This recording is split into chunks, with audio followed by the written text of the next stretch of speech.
Lindsay Clancy, a former labor and delivery nurse from Duxbury, Massachusetts, is charged with murdering her 3 young children, Cora, Dawson, and Callan, in January 2023. Prosecutors allege the killings were deliberate and calculated. Her defense acknowledges that she caused the children's deaths, but argues that she was suffering from postpartum psychosis and was not criminally responsible. The central question is, was this intentional murder or a catastrophic break from reality? Lindsay Clancy has pleaded not guilty and is presumed innocent unless proven guilty.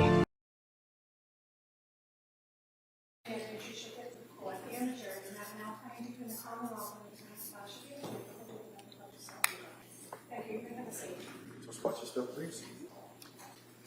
All right, good morning, Doc. Good morning. All right. Mr. Reddington? Thank you. Good morning, Doctor. Good morning. Do you have your record in front of you, your notes? Or I do. have a record? And you can look at that anytime you want, just to refresh it. Thank you. Dr. Tufts, you are presently a psychiatrist, correct? Correct. And can you tell me where you went to med school? University of Vermont, And what were the years that you were at university? 2014 to 2018. Beautiful country up there. Great place to live, right? It is. It's beautiful. And when you graduated from med school, you then did your residency? Correct. And where was the residency? Boston Medical Center. And can you tell me, what is it exactly that you do as a psychiatric resident or a psychiatrist resident? What do you do? You do a lot of different things. You rotate in all the different aspects of psychiatry, as well as internal medicine, so that you have a foundational knowledge of broad medical topics. You admit patients into the inpatient hospital. You manage emergencies in the hospital and in the emergency room, decide whether patients need to be admitted psychiatrically or not, and also carry a panel of outpatients. And is this a hospital that you're working in, or is it Boston University? Is it a medical center? So yes, it's the Boston University program, located at the hospital, Boston Medical Center, with also a lot of time spent at the various Boston VA locations. And what were the years, I'm sorry, that you did your residency? 2018 to 2022. So you basically were working as either a person studying to be a doctor, graduating, and then becoming a resident through the entire pandemic. For the first part of the pandemic, yes. Well, the pandemic ended when Joe Biden said it ended. I think it was July of 2022, right? I'm not sure exactly when he said that. Would you agree with me that when the pandemic started, around 2019, when you began your residency, 2020, 21, 22, it was a large portion, if you will, of the pandemic time frame. Yes. All right. And we all had to walk around with masks and have no contact with people and make sure you have 6-foot radius before you touch anybody, all of that, right? Yes. How did that impact your residency? Well, I still went into the hospital most of the time, wearing the proper protective equipment, but I absolutely still provided the necessary medical care that was needed.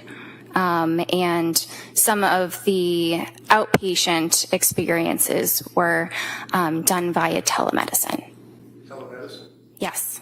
That's like a television, like a Zoom or something? It's Zoom or something similar. Did you touch people, shake their hand, give them a hug, anything like that while you were working in your residency during the pandemic? Sometimes, not, I think everybody had to keep their distance at certain times. I began my program before the pandemic, so of course there was a lot more handshaking and things like that then. can't really keep your distance, though, when you're working as a labor and delivery nurse with a woman who's having a baby directly in front of you, can you? I imagine not. So when you finished, do you graduate from a residency, or is it like you get a certificate or something? Yes, there is a certificate for completing it. And then at that point, you are now a licensed doctor? Is that how it works? Well, you're actually a licensed doctor the entire time that you're in residency. But upon the completion of that, you can obtain a full, unrestricted Massachusetts license and also become board certified. And the board certification, for example, you have a board certification in general psychiatry, is that correct? Yes, sir. And when was it that you got that certification? When was it? Yes. It was September 12th, 2022. When was it that you actually started working as a physician, as a psychiatrist? I started working as a physician and as a psychiatrist during the residency training program, but I started practicing completely independently at Astor Mental Health in August of 2022. August of 2022. Yes. Now, prior to working with or at Astor, is that ASTOR or ER? ASTER, like the flower. And what is Astor? What is it, like a group of doctors? Is it a medical center? What is it? It is a outpatient practice that is owned by a psychiatrist. It has a number of psychiatrists as well as therapists. And where is it located? Is it a brick and mortar type place where you have offices? Yes, the original offices were in Braintree, Massachusetts, and now there's an office in Peabody as well. Where is your office? Where do you work? So at the time I saw the patient, I was working in the Braintree office. I currently work in Peabody. Where, I'm sorry? Currently in Peabody, Massachusetts. So when you start working at Astor, obviously like anybody else, you submit a resume, an application, and perhaps even hire you. It's a fairly lengthy process and a number of interviews with different staff at the practice, and some recommendations, letters of reference, verification of credentials, all of that. But yes, it can be comparable to another profession in that process. Now, in August of 22, when you, congratulations, obviously you were hired by Astor, how many women had you treated in your residency that were postpartum? With postpartum depression? Or just in the postpartum period? How many women that were in the postpartum period did you treat prior to August of 22? Many. It's hard to give an exact number, but I did have specific training in that population. In that population. And where did you have the training in that population? At Boston Medical Center. And can you tell us in that 2-year period approximately how many women that were in the postpartum period that you treated as a resident? Okay, so it's really hard to give an exact number, but if I had to say, at least 50. So in the 2-year period, you treated 50 people in the residency that had postpartum. And can you tell me, what is postpartum? What does that mean? Well, I just want to address that it was a 4-year period, not a 2-year period. Oh, I'm sorry. Okay. So And sorry, what was your question? Hold on. You saw 50 people in a 4-year period that had postpartum. In other words, they had been after having the baby, right? Possibly, yeah, more or less. I saw a number of other patients. I saw much more than 50, but yes. So after you had your residency and after you were hired by Astor, is that when you began in August of 22 your practice as a practicing psychiatrist? Yes. And when was it that you actually got your DEA license that authorizes you to prescribe medication to citizens? So during residency, I had a DEA license, but it was affiliated with the with Boston Medical Center, And then when I started at Astor, I had my own DEA number. I don't know exactly when, maybe sometime around August. So August of 22, you start working at Astor. August of 22, you got your DEA license individually that authorized you to prescribe medication, correct? Yes. And it was when that you saw Lindsay Clancy? I believe our first visit was September 15th, Of 2022. So you were practicing as a psychiatrist for a little more than a month. I was practicing independently with my full credentials for about a month, but the training is just immense that goes on before that. Absolutely, it must be. But that's a residency that you're talking about, right? Yes. And you know, in a residency, I mean, all I know is Grey's Anatomy, but I mean, you're working under a doctor, the doctors are supervising you, and they tell you what to do, and then you report to them, correct? They don't really tell you what to do. They're there as a resource if you need additional support. But I followed many of my own patients. I was the only person in the room with them. And, my notes were signed off by an attending physician, and that attending was available for any support I needed.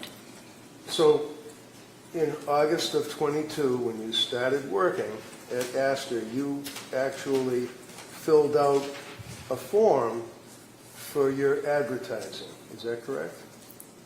I believe that was handled by other people at the practice. And who would that be? Well, we have non-clinical staff that handle the administrative matters. Okay, but you're a doctor and you're out there to the public. You're advertising yourself and your services to the public. Is that fair?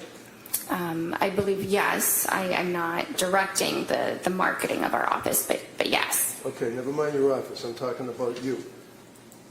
You had an ad that was on the computer that if somebody wanted to reach out to a doctor, they could see your ad amongst many others, right?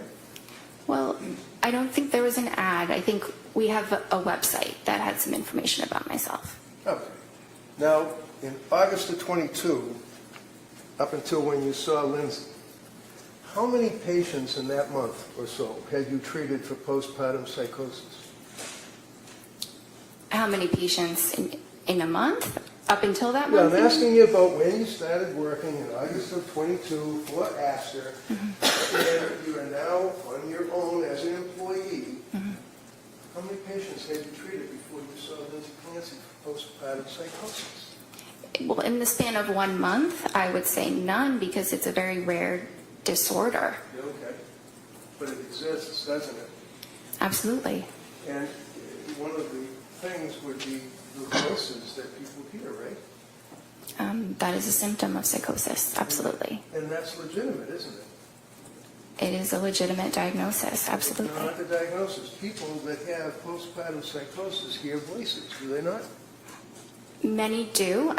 The disorder can manifest differently in different people, but yes, many people do hear voices. How about postpartum depression? How many people in that month or so before you met Lindsay did you treat for postpartum depression? In the span of 1 month, it's really hard to pinpoint that. Maybe a couple. Maybe a couple? And do you recall how long you treated them for?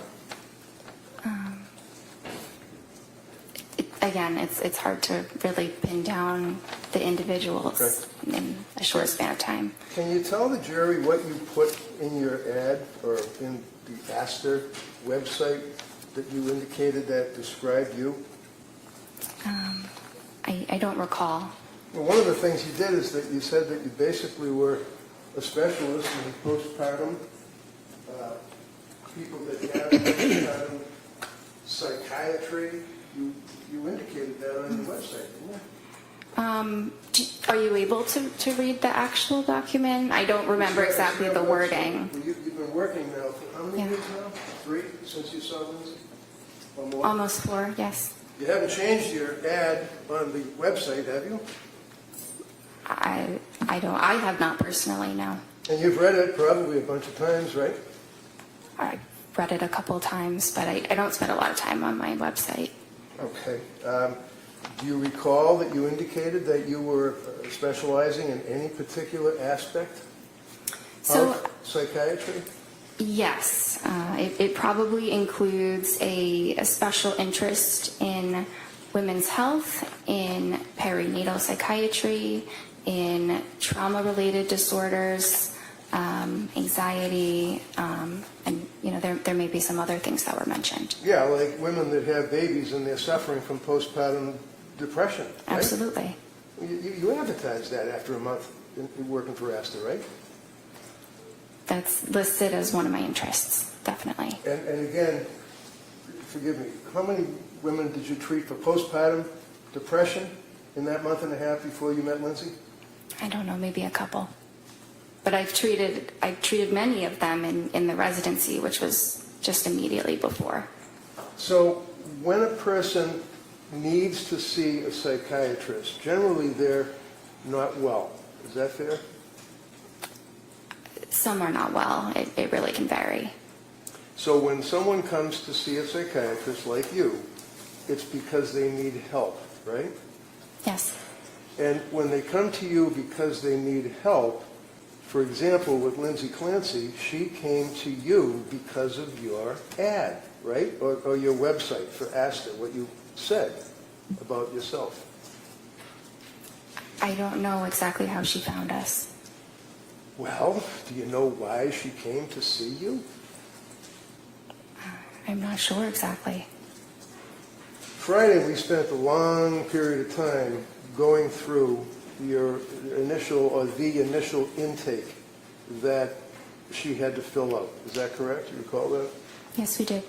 And the district attorney kept asking you, and this is in September, is it September 12th? Is that when that form was filled out? I believe she completed the form on the 12th. The appointment was on the 15th.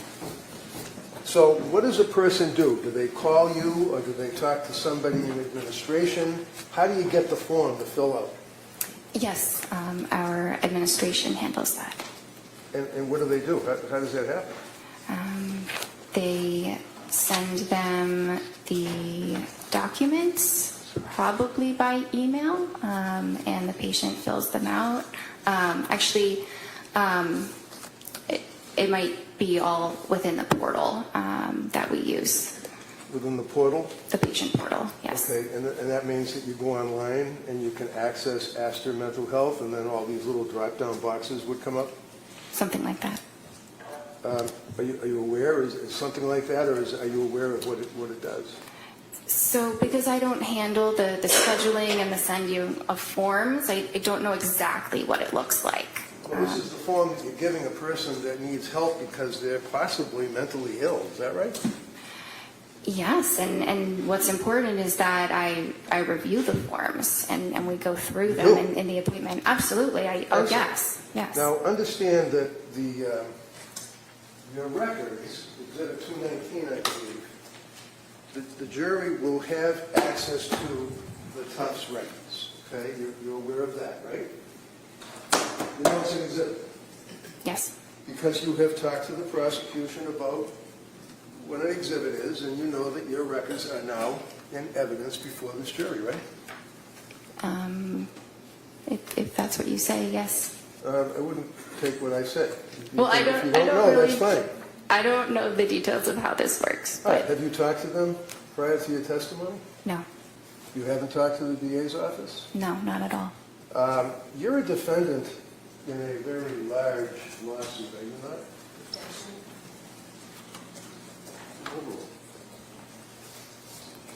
Yes.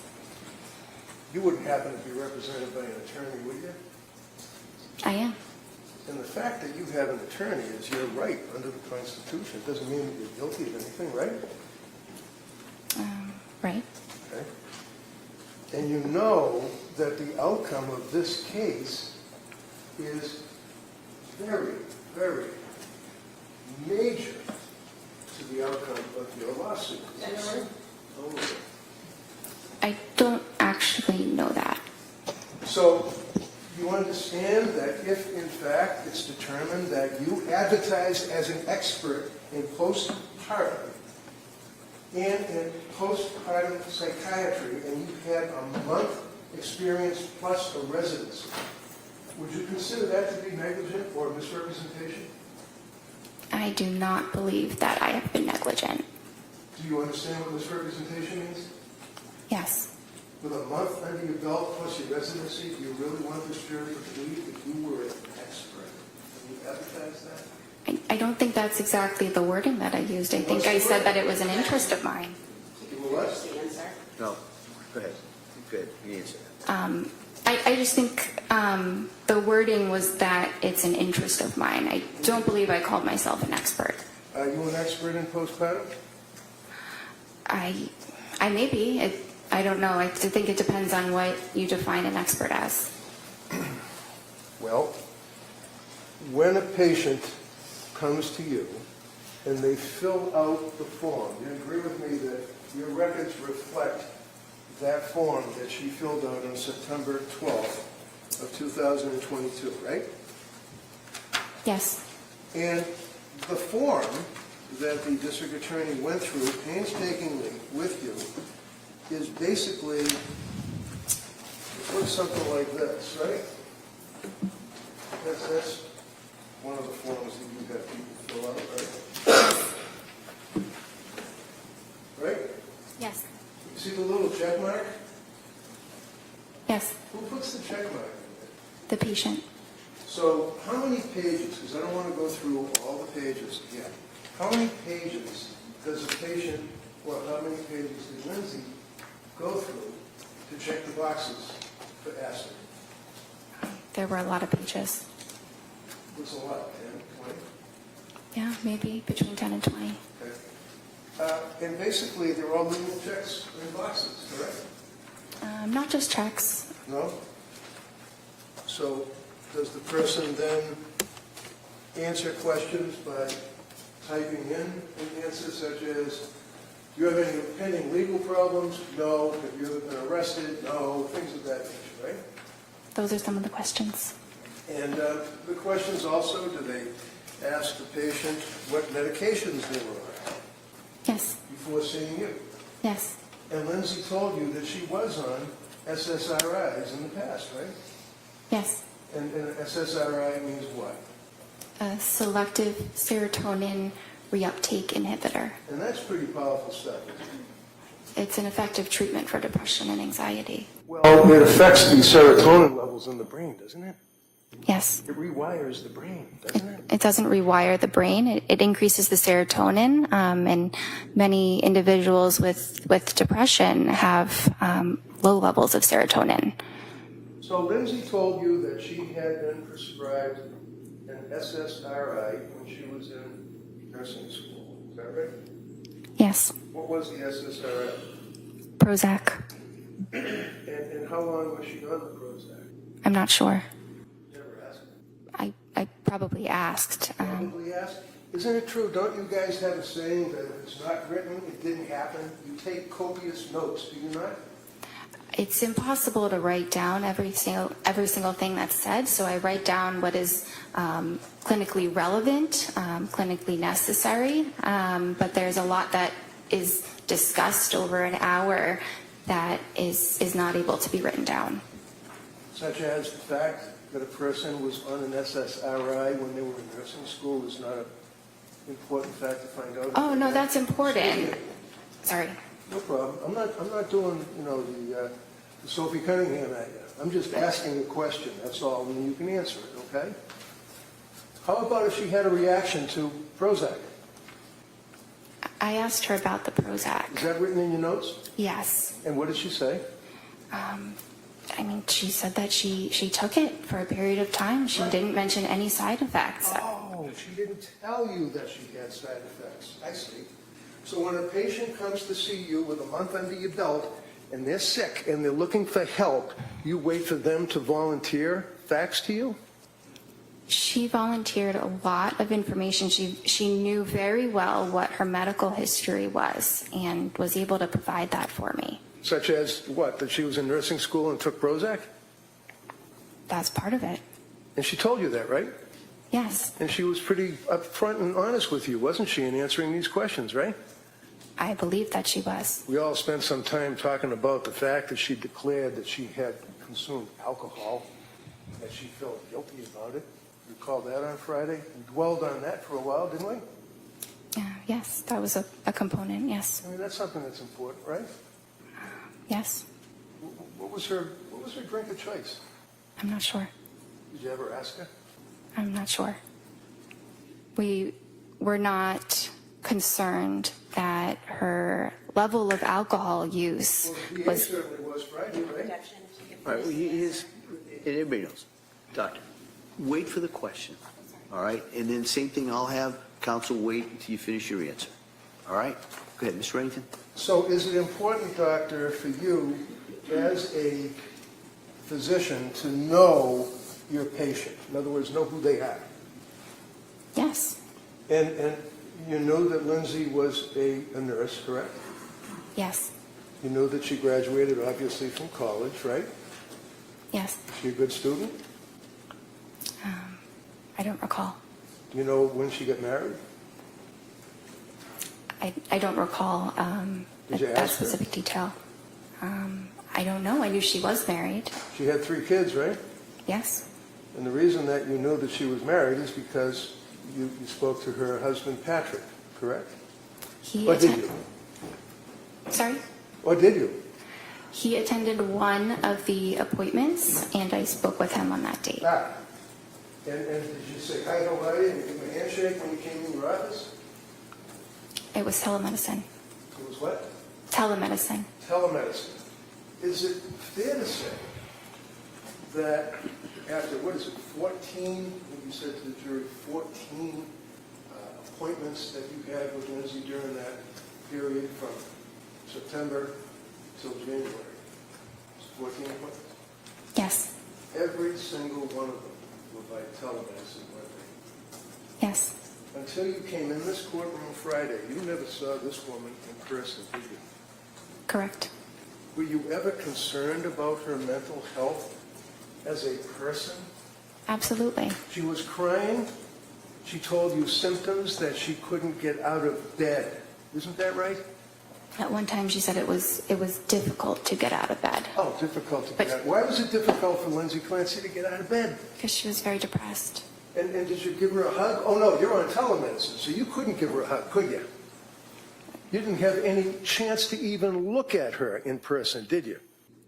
I could look at her. It was always a video appointment. I couldn't give her a hug, but that's not actually something that psychiatrists typically do with patients. I imagine. Now, I'm looking at you, and you've got the witness here and cutting you off in half, right? So I can't see from your waist down, your legs, your feet, your hands, anything. That's the same view that you have on the telemedicine, right? Yes, Isn't it fair to say that you've studied and that you've learned that there are objective manifestations that patients may have that would be a tell, like if you're playing poker, you have a tell, that would be an indicia of the fact that they're stressed or emotionally disturbed, right? yes, Like hand wringing, right? yes. Were you able to see the hands wringing when you were on telemedicine? I don't recall seeing her hands. Do you recall, you know how people sit there and they do this with their leg and their leg bounces because they're going through some type of emotional stress? You couldn't even see her legs, could you? I couldn't see her legs, but I knew that she was under stress. So when she came to you, September 15th, I believe, is the first time that you all actually discussed her condition, correct? Yes, And looking at the medical records, which the jury will be able to, it says, visit date, September 15th, 2022, and you can look along with me if you wish, indicates why she came to see you, right? yes, Right? Yes? yes. Okay. Why did she come to see you? According, not guessing and speculating, never mind the TV. You just look at your notes. Tell me what brought Lindsay Clancy to your office. Postpartum anxiety. Is that it? Is that what you noted in the records? Well, those were her words when asked, what are the problems for which you are seeking help? I see. Postpartum anxiety. Now, as a psychiatrist, meeting with this young woman, after a month or so of working as a psychiatrist for Astor, there are tests that you administer to a woman who's in postpartum to find out what type of anxiety they have, right? Well, there are some screening tests, but the most important thing is what the patient tells you and what my assessment is in the session. I see. And that would carry through the Tufts evaluations for all 14 of those meetings, is what the patient tells you, right? Yes, and what I observe in the session Through the television. through the computer. What, if you can tell me, is the Edinburgh test? It is a scale that looks at symptoms of postpartum depression. And when you administer, that's a major test, isn't it, for a doctor to evaluate a patient for PPD? I wouldn't say it's a major test. It's a pretty big one, though, isn't it? It's the only one that measures the postpartum depression, right? It's a common one. It's a what? Commonly used. Commonly. All right, so when you used it on Lindsay, when was that administered to her? I did not use it on Lindsay. Why? We used the PHQ-9, which What is PHQ-9? it's a depression screening form. That's like generalized anxiety disorder, general depression. It's got nothing to do with a woman suffering from postpartum depression, does it? I disagree. Well, do you agree that people, perhaps that may know a little more than you, determined that the Edinburgh scale is the appropriate scale to administer to a pregnant or postpartum woman? Sustained as the form. You're familiar with the Edinburgh scale, right? I've heard of it. And can you explain to me how it's graded? No, I cannot. There are 30 questions in it, are there not? I don't use this scale, so I don't know how many questions there are. So the Edinburgh scale, do you even know that the cutoff for someone that is depressed in their condition of postpartum would be 15? Anything over that, they're in severe depression? Okay. You know that her first Edinburgh test that was administered to her put her at a 23? Objection. Overall. Severe depression? I was not aware of this test. I was not aware that this had been administered to her. Well, you know that except for the Prozac that she had when she was a nurse, what, 23, 24, 23 years old, she hadn't, other than seeing her own doctor for having the baby, she hadn't seen any doctors. You knew that, right?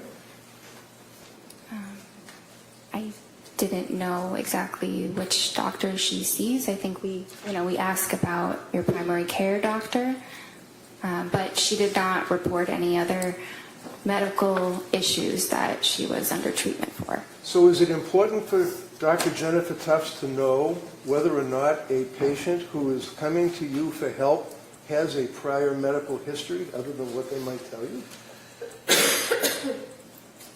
Well, when patients are able to advocate for themselves and share their medical history, we rely on what they tell us. Was she able to advocate for herself, in your opinion, when she came to see you, when you evaluated her in September? Absolutely. How about October? Yes. How about November? Yes. How about December? Yes. And your medical records, you would agree, show that during that period of time that she was deteriorating, was a word that was used on Friday. Isn't that right? So No, so. You used the word deteriorating on Friday, did you not? she was a little bit worse at certain appointments, and the deteriorating word, which is not my word choice, is what is in the note because I had to select that. Because why? You have some kind of a program that you have to check the box and you have to bring down the drop box? You can't take a pen and write something down about a patient?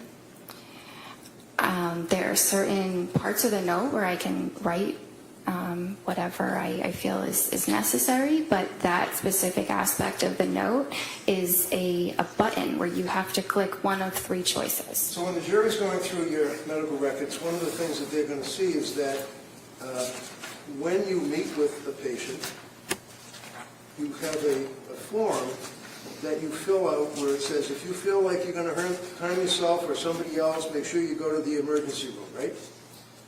Yes. If you have any urges to harm yourself or others, go to the nearest emergency room. That's in every single time that you meet with a patient, right? Yes. And it indicates that if there's any, call this prevention and crisis hotline. If you feel that you're in crisis, you may text home to a particular number anytime. It's a phone number that patients in crisis can call and speak to a trained counselor. Now, a psychiatrist, you'd agree with me, is not a counselor, that's for sure, right? Well, a psychiatrist has training in therapy as well as in medicine. Did you give Lindsay Clancy any therapy? There was some therapy incorporated in our sessions, Like but what? we did. Like what? Providing emotional support, listening to Excuse her. me. Hold on, no, please. Finish her answer. Hold on, hold on, everybody. She can. You ask the question, we're going to let her finish, and then you can follow up with any questions you want. Go ahead, Doc. Anything else you want to say? So her sessions were largely focused on the medication management, but there was an aspect of therapy including those items. Okay, and the sessions were for what, 17 minutes? No, How long were they? 25 to 30 minutes. So 25 to 30 minutes on the television, and were you face the TV screen with her for the full 25 minutes? Yes. And that's not noted in your records. It says 17 minutes in all your records, doesn't it? So if you look closely, it says the therapy component was for 17 minutes. It doesn't say the entire duration is 17 minutes. So what do you do when you're trying to give therapy as a psychiatrist to a patient that came to see you? What do you do? What do you do for therapy? It depends on the person. Well, how about Lindsay Clancy? What did you do for therapy with her? I listened to her. I listened to her concerns and provided support. I tried to provide her with hope that eventually things would improve. So you listened to her concerns, and you'd agree with me that her concerns were, for example, that she actually was unable to sleep. It's one of her concerns, right? She was having a lot of difficulty with sleep. On the September 15th meeting, you indicate that her mood was okay, but her affect was anxious, and you called it incongruent. What does that mean?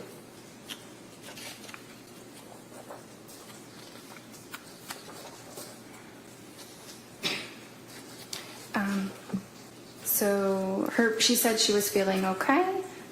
She appeared anxious, and she also stated that she was anxious. So one of the things that you talked about Friday is when a patient presents with an incongruent something or other, I don't remember, appearance perhaps, that would mean that they're saying, I'm okay, but they don't look like they're okay, right? Well, it could. I don't think her affect and her mood were really that incongruent at that time. I think that she didn't appear terribly depressed. I didn't say she was terribly depressed in that initial visit, but she said she was anxious and she appeared anxious. That's pretty congruent. Okay. So did you put in the report that she was congruent or incongruent? So that is not an option for me to indicate in that section, but So- it was congruent. You're like a robot. You can't take a pen and write something down, you have to do the drop box and the X's on the computer? Well, if it's on the computer, I'm limited by the options that are up there You're a doctor. Why are you limited? because of the technology. What technology? The fact that there's a form on a computer? You're trying to treat a human being who comes to you for help. And that's what's most important. What's most important was the treatment, not what is checked off on a box. Makes sense. So you were unable to make a note as to whether or not her affect and her mood appeared to be in conflict and that she would have been incongruent and that she had poor insight. You couldn't write that down. Is that right? Because the box doesn't let you. Correct. So basically she's telling you that I'm okay. Well, actually, when she came, do you know that she never saw, other than when she was in nursing school, would it surprise you, a psychiatrist? And that was only for like a week when she got the Prozac in nursing school because she was afraid of public speaking? Did you know that? I was aware that she did not have a significant past psychiatric history. I was aware of that. Okay, so you were the first psychiatrist that she had the pleasure of meeting. Is that correct? Yeah. I think it was. And isn't that important for you as a doctor to take a history? I did take a history. So can you tell us? You're testifying here for the government. Tell us whether or not she had any past psychiatric history other than in nursing school for a week for the Prozac. She did not report any other past psychiatric history other than the Prozac and Wellbutrin. So when a patient comes to see you and you're treating to help that patient, if they don't report something to you, you don't know about it apparently, right? Well, I think it depends. There are certainly things I can assess, but if it's related to their history, I do need them to tell me. Well, you can't assess it unless you ask, right? Unless I ask or they volunteer it or they Of fill course, it we out already in talked forms. about the volunteering. How about you as a doctor, when you're evaluating a patient coming to you for help, do you ask them questions? Yes, You didn't ask for a prior history. I did. What did she tell you? She said that her prior history was what we discussed about the Prozac in the nursing school. So, basically, other than hoping to give her hope, is what you said, for the therapy. How do you give someone hope for therapy, the other doctor? Try to encourage them and... What did you encourage her on September 15th? Sorry? What did you encourage her to give her hope on September 15th? What did I encourage her? Yeah. I don't remember exactly the words. It was Did you write it almost 4 down in years your ago. records?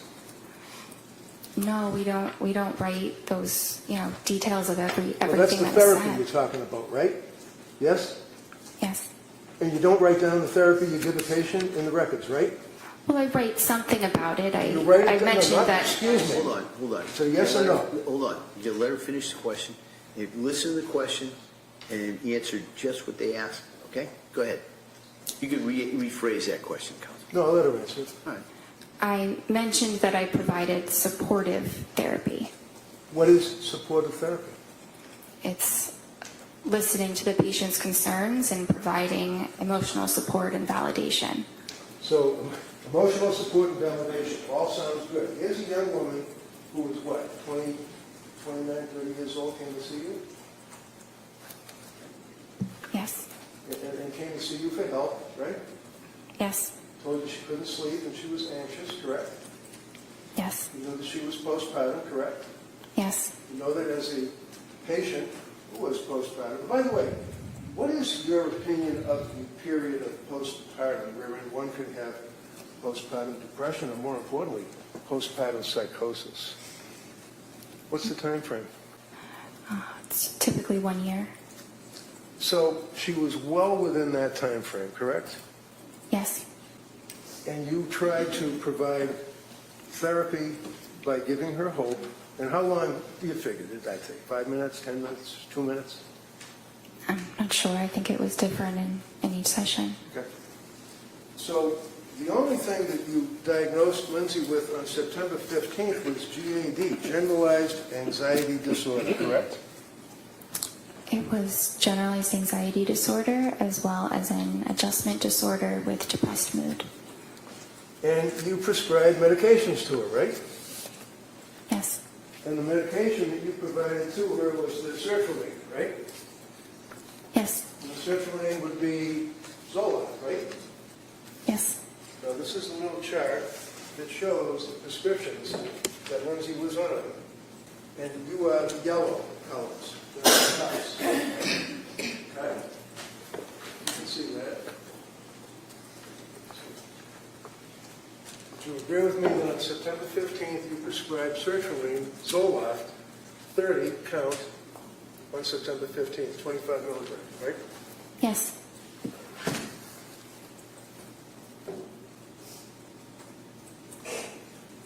Have you ever read the website for sertraline?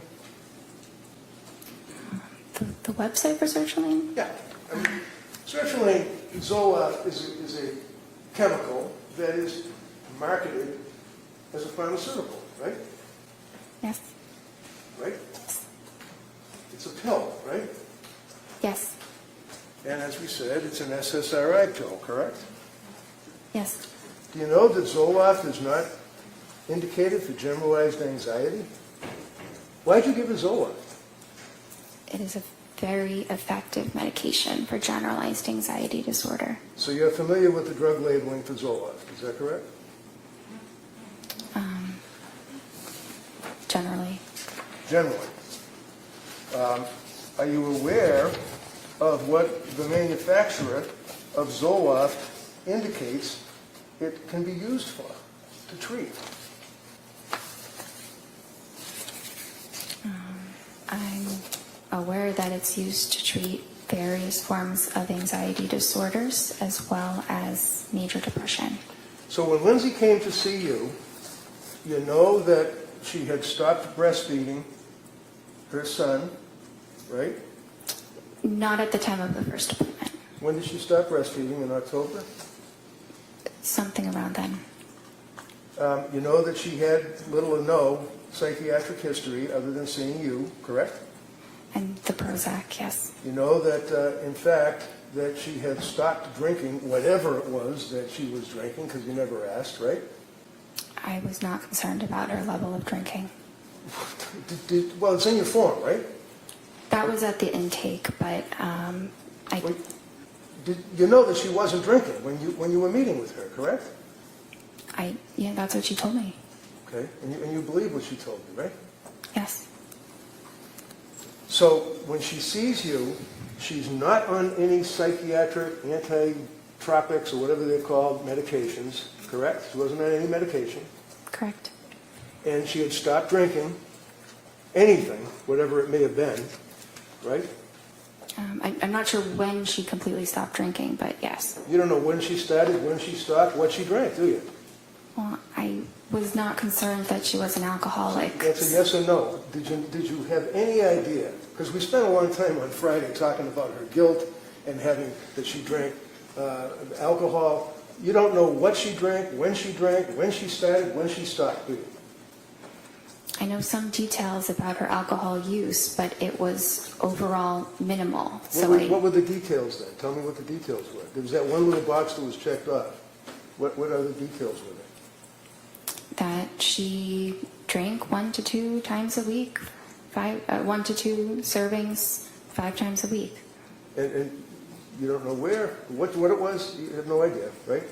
I think she had mentioned at some point that it was calming. It was something that was helpful. Calming. Calming. Okay, Calming. so it was numbing. It was like trying to numb something, I guess, right? That's one way of saying it. I mean, I imagine you've treated veterans that have post-traumatic stress disorder, right? Yes. And would you agree with me that many times when people have an anxiety disorder or PTSD, whatever the case may be, they try to numb their feelings? Is that fair? Sometimes they do. And sometimes they use alcohol, right? Sometimes they do. But we don't know what alcohol, so we don't even know if it was a beer, do we? I didn't think that was relevant for her. So, with all of that, with that information, you then prescribed Zoloft to her, correct? Yes. You went over the side effects of Zoloft, sertraline, I imagine, with her, right? Yes. Did you tell her that one of the known side effects is suicidal thoughts and actions and ideation? Well, that's specifically in children, so I don't think I mentioned that because it wasn't relevant. Not really. Suicidal ideation and homicidal ideation. There's a black box warning on Zoloft, along with other SSRIs, right? Under Yes age, or no? for children and adults younger than Lindsay. Excuse me, Doctor, I apologize. Can you just listen to my question and answer it yes or no? Is there a black box warning on Zoloft? Yes. Okay. And a black box warning is required or prescribed by what, the FDA? Probably. Probably. And it basically warns that, especially with young people or young adults, that it may cause suicidal or, God forbid, homicidal ideation. Yes? Yes. And you're aware that, in fact, the FDA has determined that that goes up possibly to a 23, 24, 25-year-old. You know that, right? I think 24 is what they Yeah, I'll said. give you 24. It's possible, is it not, that the SSRIs that get into a person's brain affect a person that's 3 or 4 years older than the FDA cutoff with suicidal ideation or homicidal ideation? It's possible? There's a lot of development that happens in the brain between ages like up to 24 and closer to 30. The brain is fully matured at past age 24, and so it's less vulnerable than in a younger individual.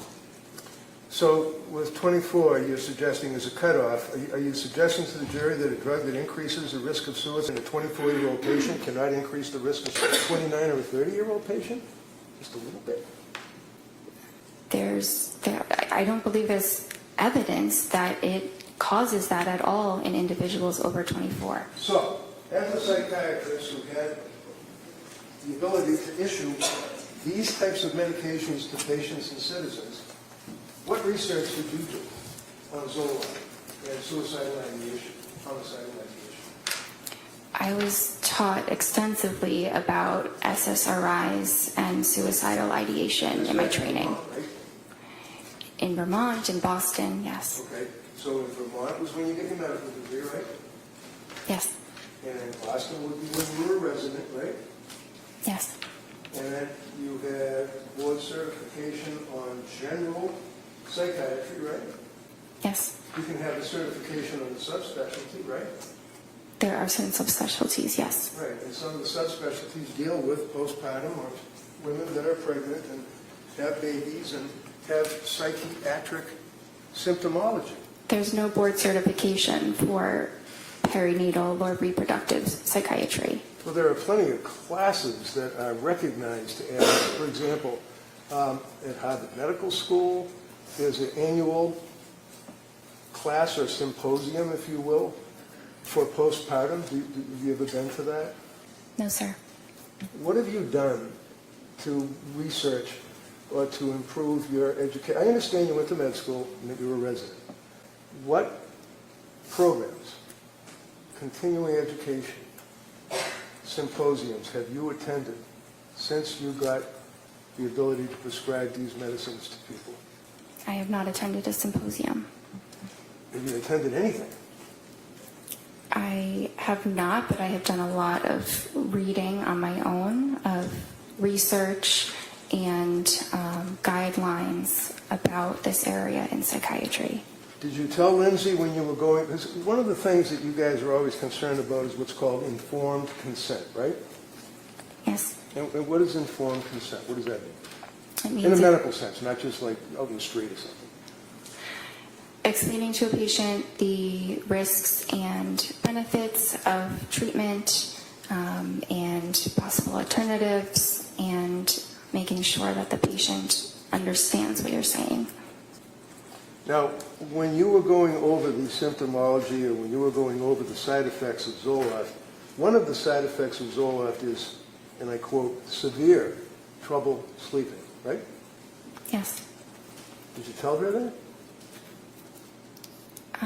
Well, insomnia is listed as a side effect. No. You already said yes, you know it. Did you tell her that Zoloft has a side effect of giving the patient severe trouble sleeping? That's all. So I didn't use the word severe because it typically doesn't cause severe trouble sleeping, but I thought you were referring to when she told me that she did have severe trouble sleeping, and that was true. That's what she told you, right? That she had severe trouble sleeping, right? She told me, yes. And you know that one of the side effects of Zoloft is, let's say, trouble sleeping. You know that, right? Yes. Your answer is yes? The jury has to be able to hear you. Yes. And why would you prescribe Zoloft to a young woman who's postpartum, who's coming to you with anxiety, who's telling you she can't sleep, she's got all of these symptoms, and you prescribe a medication that would have a side effect of trouble sleeping? So individuals have very varied responses to medications. Some have no side effects, some have one or two. It's impossible to predict, but Zoloft is a top choice, a first-line medication for her. Says who? Says it's the general consensus Well, you know among about the psychiatrists. lawsuits Hold on, Zoloft, right? again, we can't have both of you talking at the same time. So let her finish her answer, and then I'll give you plenty of time to follow up any questions regarding her answer. So, you finish your answer on that? There's extensive research supporting the use of sertraline in this instance, and the general consensus among psychiatrists is that it's a first-line safe medication for individuals, including postpartum women. How about the kids that shoot other kids in high schools and the lawsuits that come out of that against Zoloft? Have you read about them? Overrule. Sorry? You didn't get it? I wasn't sure what the question was. The question was, in response to your observation about how all the psychiatrists or the psychiatrists think it's a very, very safe, wonderful first-line drug, and you researched it. How about the kids that kill other kids in schools with the lawsuits that arise out of the use of SSRIs? Have you ever researched that? I don't know much about that. You know about the SSRIs and messing with someone's brain, they go out and they shoot people for no reason, right? I'm not aware that that's linked to SSRIs. So you didn't really talk to her about increased risk of suicide, and 24-year-olds are down because she's 4 or 5 years older than that. You didn't talk to her about the trouble sleeping that can be a side effect, but you described there's other drugs that you could have given her that would be perfectly safe and calming and allow someone with no psychiatric history to sleep better, right? Not necessarily. Okay, so you prescribed her with the Zoloft. It was 25 milligrams, right? Yes. And when you prescribed her with the Zoloft, 25 milligrams, was that increased up to 0.05 milligrams, or did you increase it at some point? The instructions were to increase it to 50 after 1 week. After 1 week. Yes. And you expected that she would listen to your instructions, right? Yes. And she did, right? She waited about a month, but then yes, she did. Why did she wait a month? I think it took her some time to decide whether that was truly what she wanted to do. Right, she was afraid of the drugs, wasn't she? She was afraid of side effects. And she didn't want to take the pills, did she? She eventually did want to take the pills because she wanted to feel better. A month later, right? Yes. So you prescribe the Zoloft, SSRI, and then you tell her after a week to increase it, and she doesn't take that medication for a month, correct? Correct. And then she did take the medication, right? Yes. And did you meet with her or talk to her before she actually started to implement that particular regimen?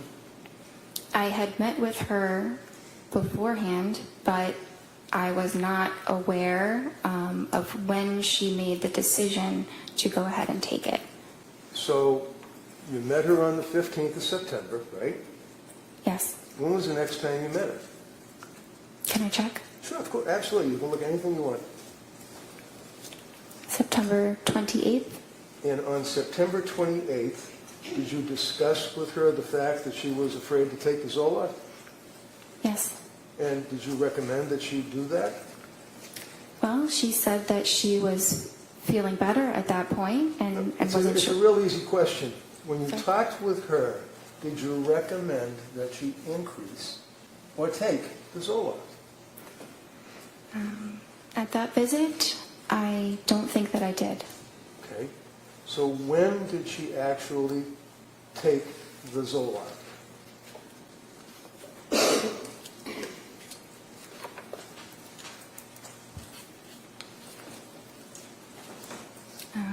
She told me in her October 20th visit that she had taken it 1 week prior. And she told you that when she increased it in accordance with your instructions, she went off the rails, right? I don't think she used those words, but she had What words did side she use effects. to you as her doctor? She felt awful. Awful. Why did she feel awful? Did she have a stomach ache? Did she have a headache? Why did she feel awful? She did have some stomach aches. She had some diarrhea and had a difficult time eating. She also had increased anxiety. She had some more depressed feelings. She had more difficulty sleeping. And what was your advice to her as her doctor on the 28th of October, after she told you about the effect the Zoloft had on her? I told her to stop it, stop the medication. Okay. Now, Zoloft being an SSRI, and a patient that is taking the Zoloft, and 0.05, we spent Friday afternoon going over the drugs, and 0.05 milligrams is the lowest dose, and all that. That's the dose that is prescribed to people, invariably, correct? It goes up to 200, but that is a starting dose. For pretty much all of you psychiatrists would agree with that, right? 0.05, right? 50. 50, okay. And you then told her to stop? Yes. What does it mean to titrate something? To slowly increase the amount. What do you tell patients when they're on an SSRI as to weaning them off the SSRIs? Depends what the dose is. If it's a high dose, you need to slowly decrease the dose, so kind of the opposite of titration. But if it's a low dose to begin with, you can stop it. Are you supposed to tell a person that's on an SSRI to stop immediately or to slowly withdraw from it? At 50 milligrams, it is perfectly fine to stop it immediately. So you didn't have any concerns at all about telling her to immediately stop taking the Zoloft. And what did you do, put her on another drug? Not immediately. Okay. So did she relate to you on that October 28th meeting that you had? Was it the 28th or the 26th? I met with her the 21st and then the 26th. Okay. Now, on the 26th of October, what did she tell you her condition was? So she was feeling back to how she was before the Zoloft, which is not great still, and that she was considering a new medication. So she was considering it. Did she do research on medication as to what medication she wanted to take? Is that what you're telling this jury? She didn't specify exactly what medication she wanted to take, but that she wanted to try something else because she was still having significant anxiety. So when you say she wanted to try something else, I'm just asking, did you tell her what you recommended she try, or is that something that she decided she'd do on her own? No, I gave her my recommendation. Okay. The only reason why I ask that is that, you know, a lot of times people might think that she's a psychopharmacologist, that she's a heart surgeon, that she's a vascular surgeon, that she knows everything about medicine. That's not true, is it? No.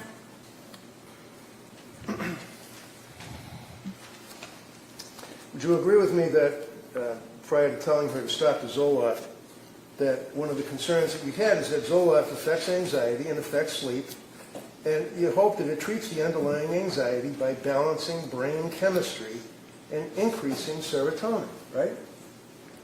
Yes. Is that fair? And you'd agree with me that it does, as a side effect, have an impact on a person's falling asleep or staying asleep, as a common side effect, right? It can happen. It doesn't happen to everyone, but it certainly happens to some. But it is temporary. That's the important distinction, is that there are many side effects that disappear entirely, and then the medicine is quite helpful for those certain conditions. What's that? Yes. She had problems sleeping, didn't she? Yes. Even after the Zoloft, right? Yes. So you, not her, you recommended a particular drug that she should take, right? Yes. And again, as it relates to what one would expect a young woman who's a labor and delivery nurse to know about psychiatric medication, what is methazine? Do you know? I'm sorry? Methazine. I'm not sure. How about hermababate, B-A-T-E, H-E-R-M-A-B-A-T-E? How about that? You ever heard of that? I'm not familiar with that. That's what's used to administer to a woman who's going through birth. You don't have an obligation to know that, do you? No. You have an obligation to know about psychiatric medications, though, right? Yes. There's a difference between what's known as nescience, which is not knowing what you have no duty to know, and ignorance, which is you don't know what you should know. Is that fair? Yes. So, did you ever gauge Lindsay's knowledge or ability to judge what medication would be good for her? So that was my role. Right. I didn't expect her to know significantly the details about different psychiatric medications. Is it important to know that a woman that's coming to you because of postpartum issues, shall we say, had prior problems in prior deliveries? Yes. And you'd agree with me that you're on the front line of healthcare for pregnant women when someone comes to see you, either pregnant or after having a baby, right? They're usually referred by a therapist or an OB, but yes. Okay. So being on the front line and dealing with these people, and you advertise that you deal with pregnant people before they have babies, right? Yes. And after, correct? Yes. Did she have any prior issues with her prior babies? I knew that she had some anxiety symptoms with her prior, after her second child was born. And that would be Dawson? Yes. And when she saw you after having Callan, how old was Dawson? A few years old, maybe 2 or 3. Did she tell you what the side effects were after she had Dawson? She did. I did not list them because... Excuse me, that means you didn't write it down? Yes. So what is it, your memory that we'll go by that, right? Sorry? We'll go by your memory? Go by my memory about what? I don't recall exactly which side effects she said, but I I recall that they were some of the very common ones, the ones that are temporary. Hold on. You're telling this jury that you don't recall what the side effects were that she told you, but your memory is that they were general, common? Is that what you're saying? Yes, because if they were anything else, I would have documented it. Well, how about she took Zoloft? Did she take Zoloft, SSRI, after having Dawson? I think she took it for about a week. You think? Or she did? She did. So isn't that something that would be indicative of the fact that there was some psychiatric issues after she had her second child? Yes, but she did not describe them as being severe. Well, as a psychiatrist, can you ask her whether or not they're severe, or do you just wait for them to tell you? Based on her description, they did not sound severe. Tell me about bipolar. What's bipolar? Bipolar is a mood disorder that has both depressive episodes as well as episodes of mania. And is it your understanding that if a person has a difficult birth and in fact has some psychiatric attributes as a result of that difficult birth, that you should not prescribe SSRIs to that person because they could be bipolar? Having a difficult birth does not, it's not a contraindication to an SSRI. So after she had her second child, she took Zoloft, and you did not detail any side effects, and you don't remember any side effects. Do you agree that Lindsay had, at this point, a history of mental problems during postpartum? She had a history of anxiety postpartum. Anxiety to the point that she was prescribed an SSRI? Yes. And she also had mental problems when she came to see you, right? Yes. So she had mental problems after she had the second child, mental problems after she had the third child, correct? Yes. And you'd agree with me that this is not easy stuff for somebody to be talking about. People get embarrassed in our society if they had mental problems, don't they? Some do. She did, didn't she? I'm not sure. So, not documenting any of the side effects, did you think it would be important to document the side effects of the drug before you prescribed Zoloft a second time? She's telling you that she had, you don't know, but she had side effects with Zoloft. Was it important for you to document the second time that you're giving her Zoloft? I did not feel that it was necessary to document the specific side effects. So if someone comes to you as a person who is in postpartum and is all the symptomology that she had related to you, that if she told you that she was on Zoloft after her second child and had side effects, you don't think it's important to document the side effects, number one, right? It depends what the side effects are. Which we don't know because you didn't write them down, you don't remember it. I would have written them down if No, they not were. what you would have done. What did you do? No, overrule. Go ahead. I would have written them down What if did you do? I wrote that she had side effects. What are they? I'm not sure. And then you prescribed Zoloft again, didn't you, in 2022? Yes. Do you recall in the period of September of 22, October of 22, into November of 22, that she used the word overwhelmed, told you that she was overwhelmed? Is that correct? Sorry, which visit are we looking at? Well, the period of time, September, October, November, did she use the terminology that she was overwhelmed? Yes. Okay. And when you were treating her, you didn't think that she was just merely overwhelmed with 3 children. You knew she was really struggling, didn't you? I did. And it was at that point that you diagnosed her with a psychiatric condition, and you prescribed psychiatric meds. Isn't that right? I prescribed psychiatric medications, yes. So when you prescribed the Zoloft and told her to increase it, she told you that she was having all these difficulties. You told her to stop. Did you give her therapy when you saw her? Yes. What did you do? I think that I provided Again, I reassurance. apologize, but not what you think. I want to know what you did.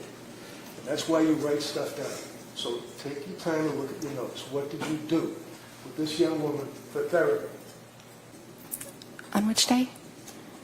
On what? Which day are we talking about When specifically? she came to you and told you that she was overwhelmed, and you diagnosed her with a mental illness and prescribed psychiatric condition for psychiatric meds, what therapy did you give her? Because you told us that when you're on the television, you still give them therapy too, right? I do. What did you do? Well, I'm having trouble identifying exactly when she said the words overwhelmed. So it's hard to pinpoint exactly what I said in a span of, a number of different visits. Did you indicate that there's information on the website that if a person has an emergency that they should do something? I did, and I advised her the same. So basically, if one of your patients becomes suicidal, and on that note, did she tell you at that point, up to November of 22, that she was dwelling on suicidal thoughts? It was a while before she mentioned anything about suicidal thoughts. Tell us when. I might need to look through the records to see when she first did.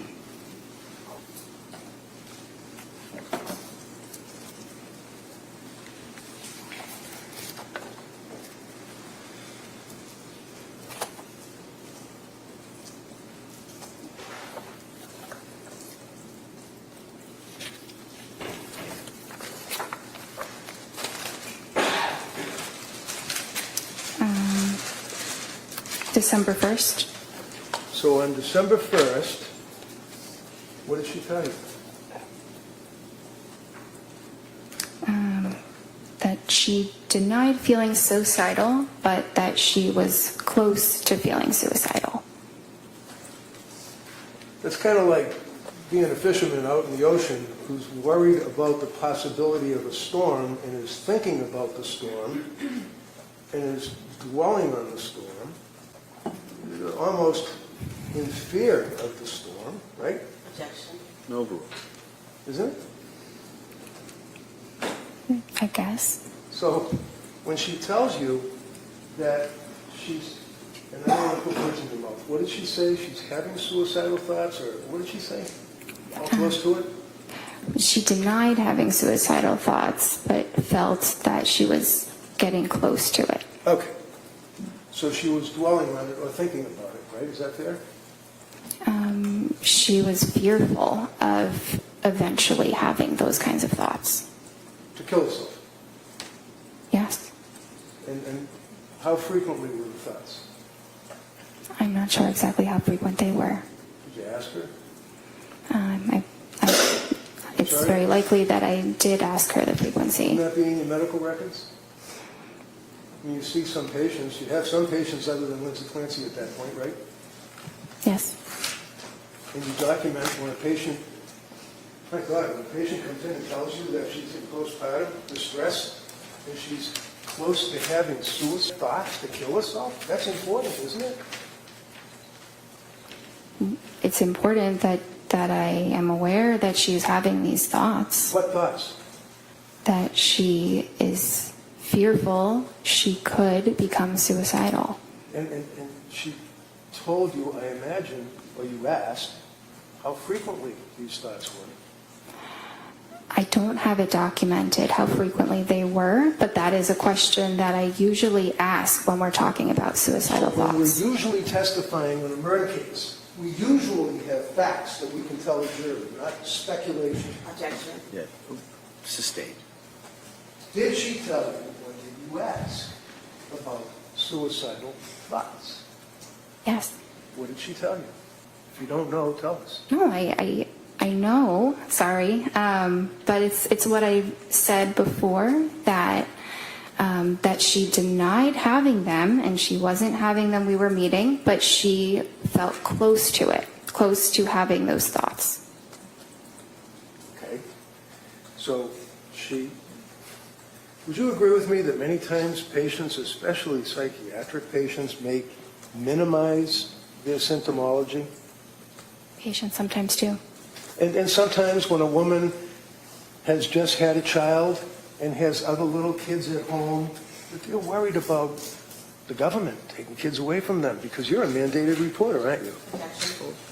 Overall. You're a mandated reporter, aren't you? I am. And if she told you, I'm having suicidal thoughts, I'm close to it, homicidal thoughts, you'd report that, wouldn't you? Not necessarily. I think it really depends on the context, but having suicidal thoughts alone is not a reportable condition. All right. So basically, we know that she was close to having suicidal thoughts to kill herself, whatever that means. We don't know how frequently she was having them. Yeah?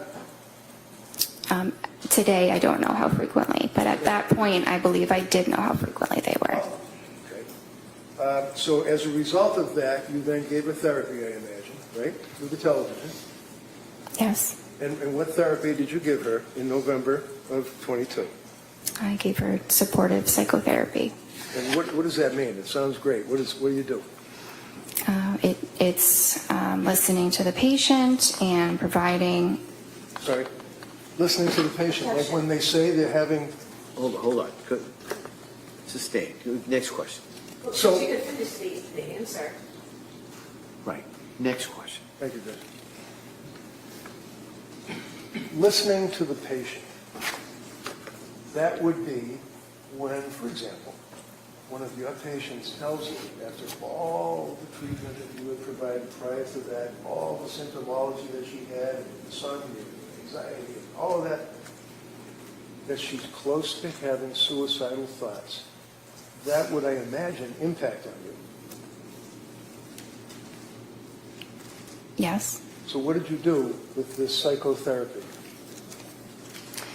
So I provided emotional support and validation and What does that mean, validation? encouragement. What does that mean?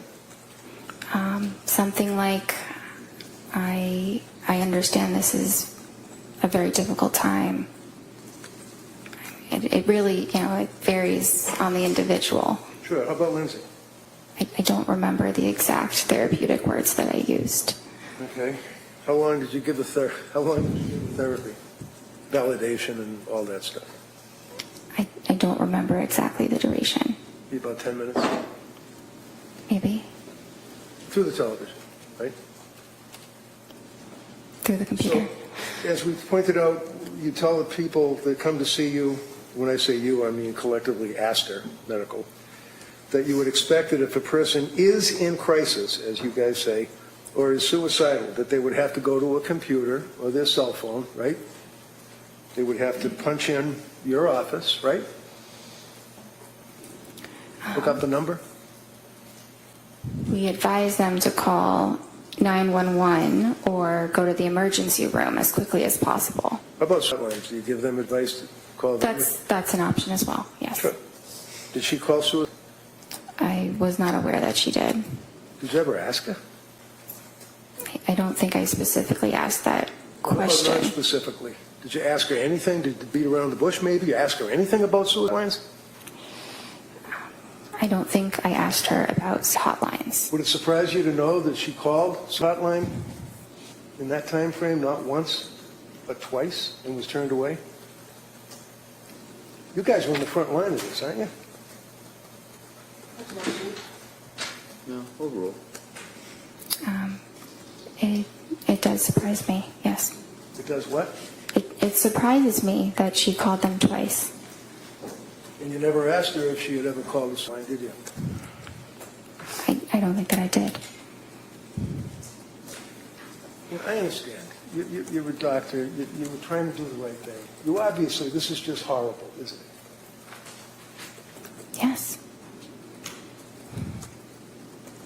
continued on with her treatment with you, correct?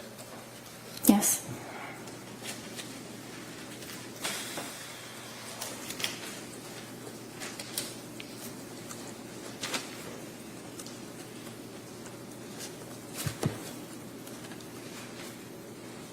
What was the next medication that you put her on?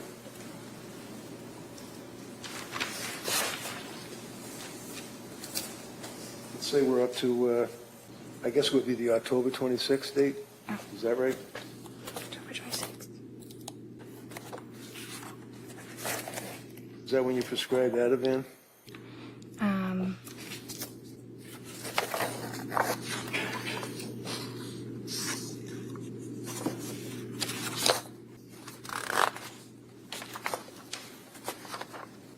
I prescribed that on the 21st. Sorry? I prescribed the Ativan on the 21st. All right. Did you prescribe anything on the October 26th appointment? Yes. And what was that? Buspirone. Buspirone. And would you agree with me that, is that also Vanspar? Buspar or Buspirone are the common names for it. Okay. You ever heard of Vanspar? V-A-N, V as in Victor, A-N-S-P-A-R? You ever heard of that? No, I haven't. Okay. And would you agree with me that there are a number of side effects of Buspirone? Every medication has side effects, but Okay, so my question is pretty simple. Buspirone, you mentioned it, I'm asking, any side effects? yes. What are the side effects? They could be tiredness or dizziness or rarely some upset stomach, but it's generally a very, very well tolerated mild medicine. And do you recall, was she taking any other medication at that point, if you know? Yeah, she was taking some of the Ativan. Some Ativan, right? Did you prescribe that to her? Yes, When did you prescribe the Ativan to her? the 21st. And she was compliant with your recommendations, right? Yes.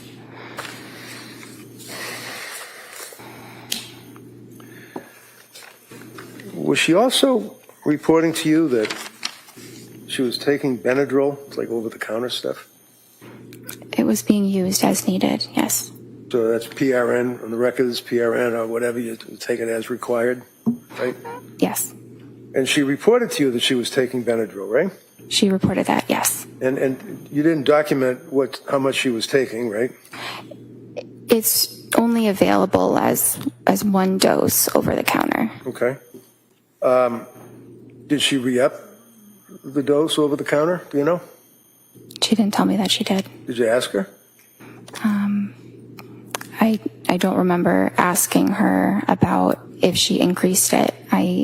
I think she was just taking one of them. You think?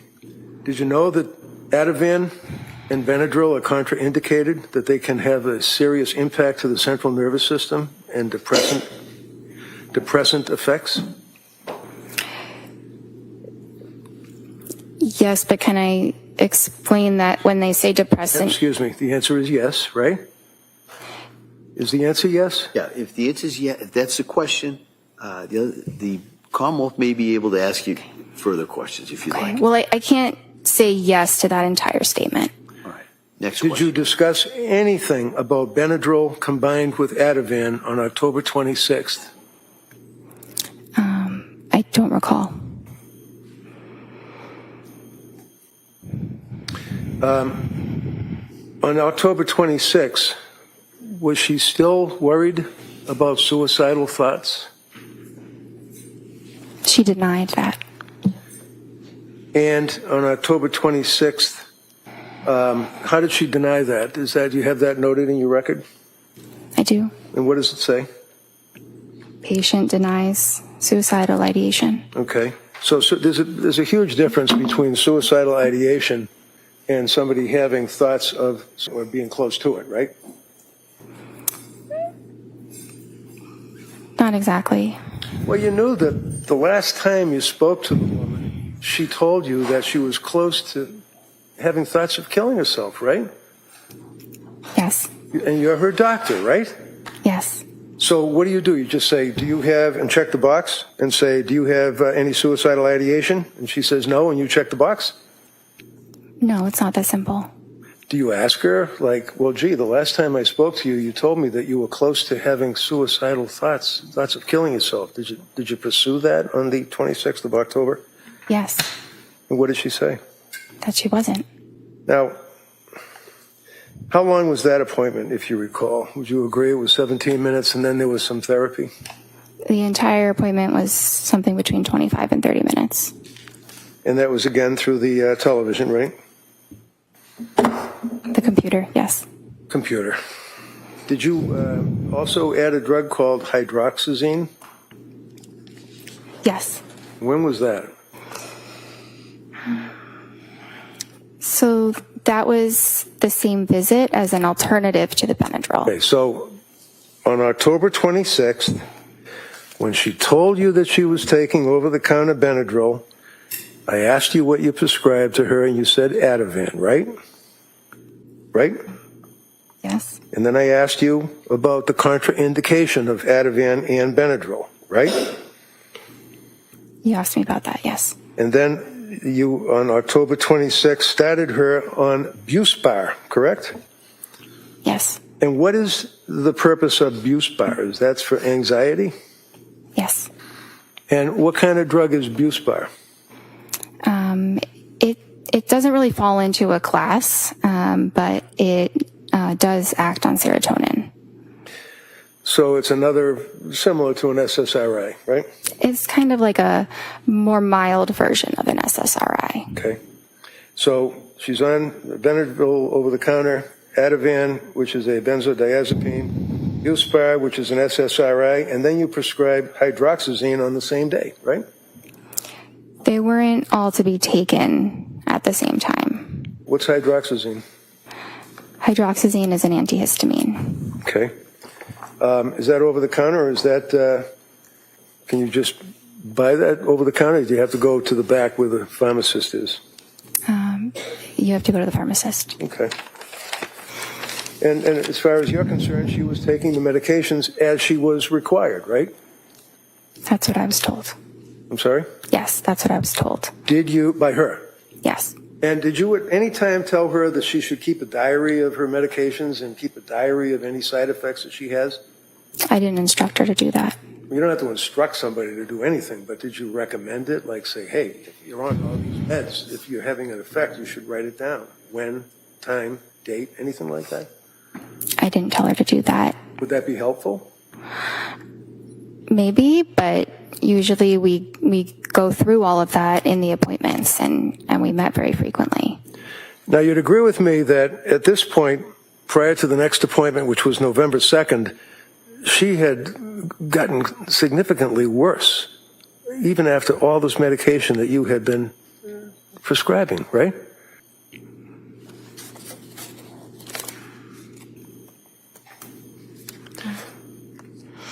Did you make a note that she was telling you that she had depression and that she was crying, had more anxiety, insomnia had increased, brain fog, and worrying about suicide? In the couple weeks after starting those medicines, I don't recall that the symptoms were significantly exacerbated. Okay. Friday afternoon, you answered the DA and you said that you recall that she used the word brain fog, right? She used that at some point. I don't recall when. Okay. What is brain fog? It's a very subjective feeling that someone might have where maybe it's hard to think of a word that you're trying to think of, or maybe it feels like maybe you're thinking of things a little bit more slowly than you normally would. And how often was she dwelling on? At what point?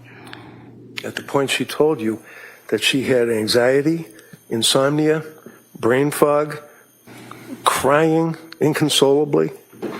Objection, if we can have a date. I think He's going to get to that. Go ahead. October 26th, heading into November 2nd.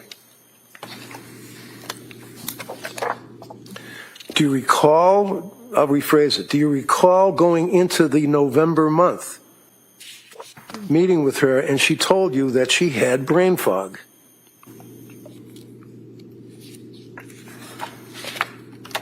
It was mentioned at some point. I Okay. don't see that on the 26th specifically. All right, so let's talk about brain fog. Did you ask her what that meant? Because when you say subjective, that means that's her interpretation. That's in her head. She's telling you, right? Yes. As opposed to objective, which would be what people in general would think, right? Yes. So when she's telling you, in addition to the anxiety, in addition to the crying, in addition to the stress that she was undergoing, she was worrying about suicide. She talked about brain fog.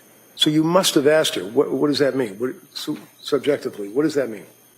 Subjectively means in the patient's, own opinion. That's what their experience is. Okay, so she's the one that's inside her head, right? Yes.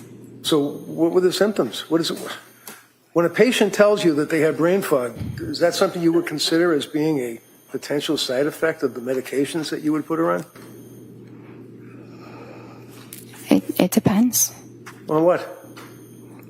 I mean, sometimes it could be, and sometimes it could be unrelated. It's a symptom of depression as well. So sometimes it's hard to tell what it's attributed to. So at this point, heading into November, your answer was to prescribe more medication, 3 more drugs, right? You prescribed Ativan, or increased the Ativan.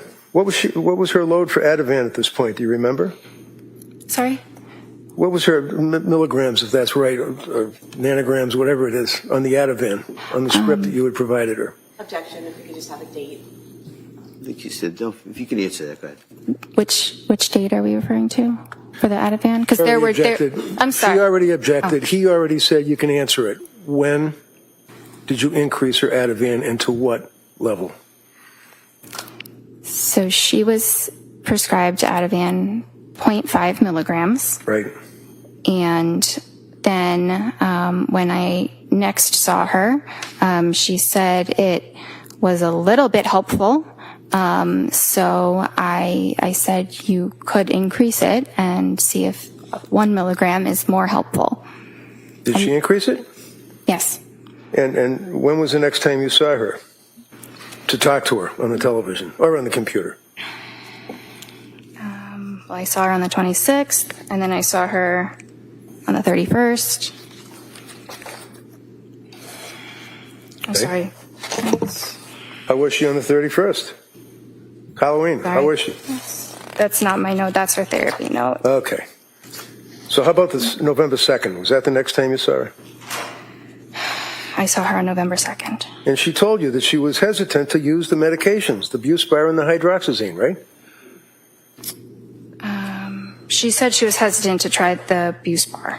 She was scared of the drug. She was scared of the drugs, right? She was afraid to take a medication. She wasn't doctor shopping and asking you to give her drugs so she could get high. She was asking you for help. Isn't that right? Yes. And she was afraid to take the drugs and told you that she was afraid to take the drugs, right? She told me she was afraid to take the Buspirone. Did you advise her or counsel her or give her therapy about that? Validations? Yes. And what did you tell her? Well, I advised her of, the risks. What were the risks? Well, the risks of the medicine, like we had said, sedation or dizziness. Okay. How about interfering with sleep? Buspirone doesn't usually interfere with sleep. Not usually. Did you ask her about any thoughts of suicide or being close to having thoughts of suicide? Yes. Did she indicate to you that she had any thoughts of suicide at all? Not at that date. Did she use those words, or is that a box that you checked off? I don't remember her exact words, but we talked about, thoughts of hurting yourself. Right. And there's a distinction between, in your records and the notation, between suicidal ideation and I quote, worrying about, thinking about. Would you agree with that? Yes. And what did she mean when she told you, as her doctor, that she was worrying about, thinking about? You mean in the prior appointment? I'm talking about a woman that's sitting in front of you on your television or your computer telling you that she was worried about, thinking about suicide. Well, on the second, she didn't say that. Okay. When was the next time that she told you that she was worried about or thinking about or suicidal ideation?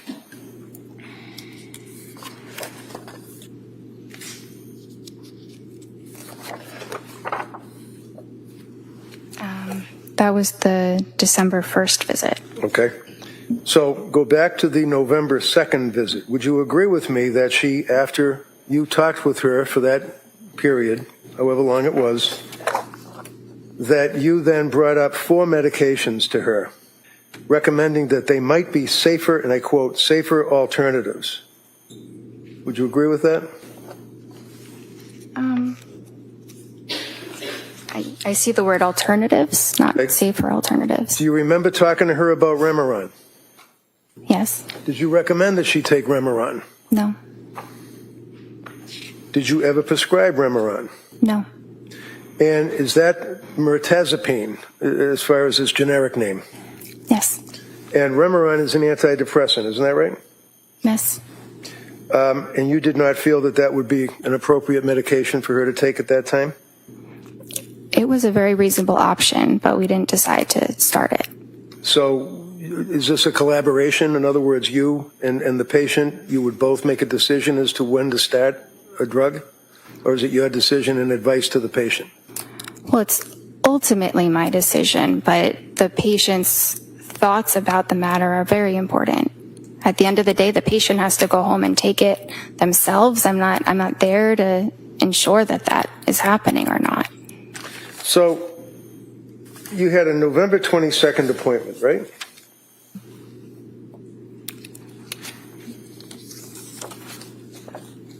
Yes. And it was at that time that she told you that she had been to see South Shore Perinatal Clinic, right? Yes. And did she tell you why she was seeing someone from the South Shore Perinatal Clinic? I think she told me that it was because they were exclusively focused on treating perinatal conditions. Yeah, but so were you, right? Not exclusively. I'm a general psychiatrist. I see. And did she mention the name of any doctor or nurse practitioner that she was seeing at the South Shore Perinatal Clinic? Yes. Who'd she mention?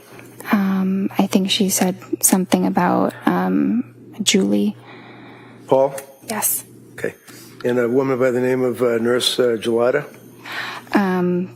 I heard her name a little bit later, but Okay. yes. Did she advise that, in fact, by script, she was using Ativan and Benadryl, and you told her to taper off the Ativan at that appointment, right? Had she tapered off the Ativan? I think I had told her I gave her a prescribed taper prior to that appointment. What does that mean? What does that mean, you gave her a prescribed taper? So I told her that she should reduce her dose by 0.25 milligrams every 2 weeks until the medication was stopped. Did she do that?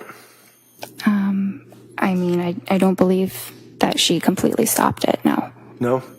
You don't believe, or she didn't? Well, Trying to give the jury facts. Yeah, she said she was taking Ativan, so no, she didn't completely stop it. Had she tapered? I'm not sure how much she had reduced the dose because I wasn't prescribing it again. Right. So, did you know that she had been, or had she been, to any emergency wards between that period of time that you last saw her and when you were seeing her on this meeting? I know she went to the ER, but I think it was after that. Okay, which ER did she go to, do you know? I think she went to Mass General. Do you know why she went to the ER? Because of depression.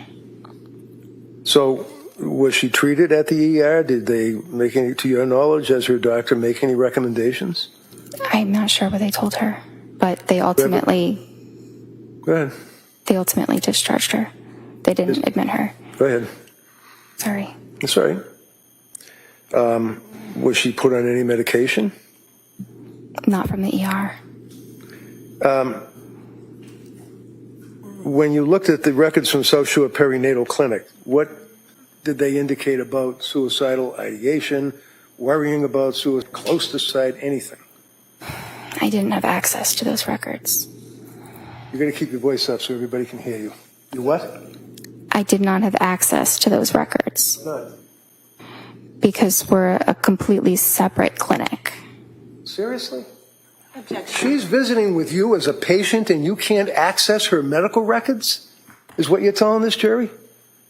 I did not have access to them, no. Could she have signed a release, a HIPAA form? Yes, she could have. And you could have got the records, Yes. but you didn't. I did not feel like it was necessary because she provided all the relevant information about her treatment there. How do you know? She's got mental disease and she's seeing you and she's on all this cocktail of drugs. How do you know that she is an accurate historian at this point in her life? It felt very accurate when she was able to recall the names of the medicines, doses of the medicines, specific days. She provided a lot of incredibly detailed information. So it showed me she was capable of doing that. So when you talked to her husband, Pat, how many times did you talk to her husband, Pat? I think The guy was living with her. I think it was once. And he came to your office, right? No, he didn't. He got on the television on the computer screen, right? Yes. And when was that?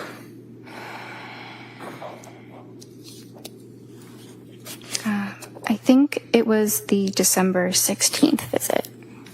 So let's. Mr. Reddington, before we get to that, Okay. probably a good spot to stop. We're going to take the morning recess, and then we'll come right back. Okay? Court, all right. Sure, please close your notebooks, facing on your chairs.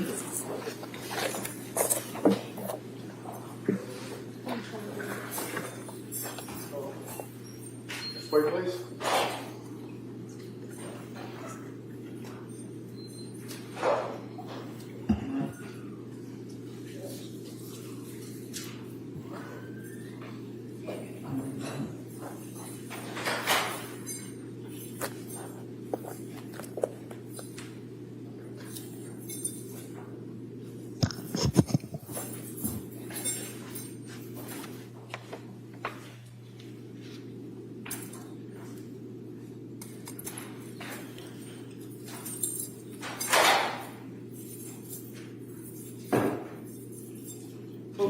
Exit out sections. Slide back in over, go back.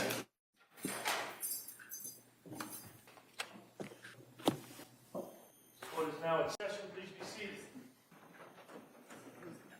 You all set for the jury?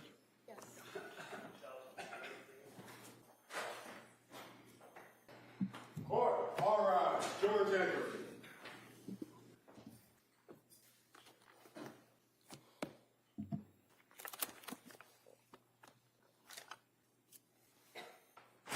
This court's now in session. Please be seated. Your Honor, for the purpose of the record, we return back to the trial of Commonwealth versus Lindsay Clancy. All parties are present, including the defendant and the 18 jurors. All right. Thank you. Mr. Reddington. If you would just please look at your medical records that you have in front of you, I believe, and just go back to the October 20th record, where you have, I believe it's called interval history. I had trouble hearing the date. Can you repeat that? Sure, October 20th? Sorry. Okay. So looking at the interview history, that's when that you decided to start Zoloft. It says a week ago, right? That's when the patient started it, yes. Okay. And she then increased the dose, and it says last night, right? Yes. And what was she telling you on the computer screen when you were talking to her? What did she say about increasing the dose of the Zoloft? That she felt awful, she couldn't sleep, had insomnia, which became worse when she increased the dose. She didn't want to eat. She was having diarrhea. Food felt really unappealing. She was more depressed on it, crying all day yesterday, which is not normal for her. She had some mental fog and was terrified to start something new. Did she also tell you about her anxiety level? Anxiety was really bad even before med. Now hard to differentiate. Overnight racing thoughts, paranoid of getting suicidal thoughts, something bad happening, doesn't want to be alone. That must have given you concern that you had a pretty sick patient on your hands at that point, right? I was concerned, yes. So you gave her some therapy, did you? I gave her some therapy in conjunction with discussing all of her symptoms and assessing her and managing the medication. Okay, and again, I apologize. You have to keep your voice up so people can hear you way down here. So when you say you were talking about the symptoms, and what did you do? Just talk about the same thing that we had just gone over, the symptoms? There were a number of them to discuss in more detail. That's the summary of them. Okay. So did she discuss it in detail? Yes. Did she tell you that her symptomology at this point on October 20th was so bad that she had to have her mother come and stay with her? Her mom was coming to provide support, yes. She wasn't coming to provide support. She was coming to stay with them, to live with them, wasn't she? Yes, I don't know for how long, but yes. Did you bother to ask her? Why is her mother having to stay with them? Because she needed some help. Do you know how long her mother stayed with her? I don't. Do you know that she ended up sleeping in the basement? I don't. Do you know that she ended up sleeping with her mother? I don't. So you decided that you'd stop the Zoloft and you would monitor closely, right? Yes. What does that mean, you'd monitor closely? Well, I saw her the next day, so that's monitoring, an example of Okay. monitoring closely. So this would be on October 21st that you saw her the next day, is that correct? Yes. Now, on the 20th, you made reference to the fact that you also recommended that she try fish oil and things of that nature, natural remedies. Yes. You also wanted to look into what's called Zulresso, Z-U-L-R-E-S-S-O. Yes. What's Zulresso? It is a treatment for postpartum depression. And when you say that you were looking into it, what did you do? Did you find out if it was available and if she could participate in the program? I did some digging online to see where it is done and how to do it. I hadn't officially recommended it, so I had not started that for her. It's not really an easy medicine that I can just start because what? I'm sorry. Sorry, it's not a medication I can start on my own. It is it's infused through an IV in a hospital, so it's a bit difficult to coordinate. It's a 60-hour infusion, right? It's a long infusion. That sounds right. And it's about 2.5 days of infusion, and it has to be under hospital circumstance, and the only hospital around here is in Rhode Island, right? Yes. And did you ever recommend that she do that? It was something to consider. I couldn't make the official recommendation because Why? that's not something I prescribe. Why? Because you can't pick that up at the pharmacy. Well, no, obviously you have to go to a hospital setting and basically have an infusion through your veins for 60 hours or 2.5 days, but why didn't you look into it or recommend that she do that? Well, I did look into it. So what happened? She ended up actually going to a partial hospitalization program at the hospital that does it. I don't believe the program was completed, but she went. And I advised her to discuss it with them because they have access to that medicine. I don't have access to it. Of course not. Is this Women and Infants Hospital in Rhode Island that you're talking about? Yes. So when you looked at the medical records for the Women and Infants Hospital, did they make reference to your inquiry for Zulresso? I never received records from women and infants. Did you ever look at them or even online? Online? Yeah, like online, like you do when you talk to patients. No, I never had access to them. Why? It's similar to South Shore. It's a completely separate hospital that I don't have access to. I don't work there. Well, of course you don't work there, but you're a doctor and you're treating a patient who's got medical records that you could access through a HIPAA release, right? Yes. Why didn't you do that? Well, she didn't ultimately end up having any treatment there, so it didn't seem necessary. She didn't end up having any treatment there, so it didn't seem necessary. You can't just walk into that place and say, hey, I'd like some Zulresso, can you? I don't exactly know how it works.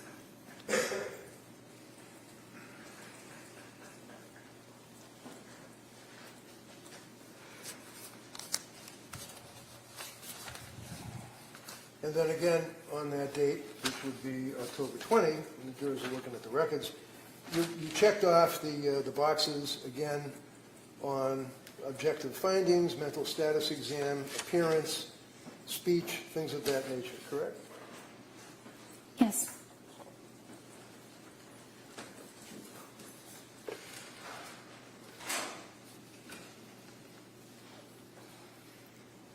Excuse me for 1 minute, Judge. Jurors.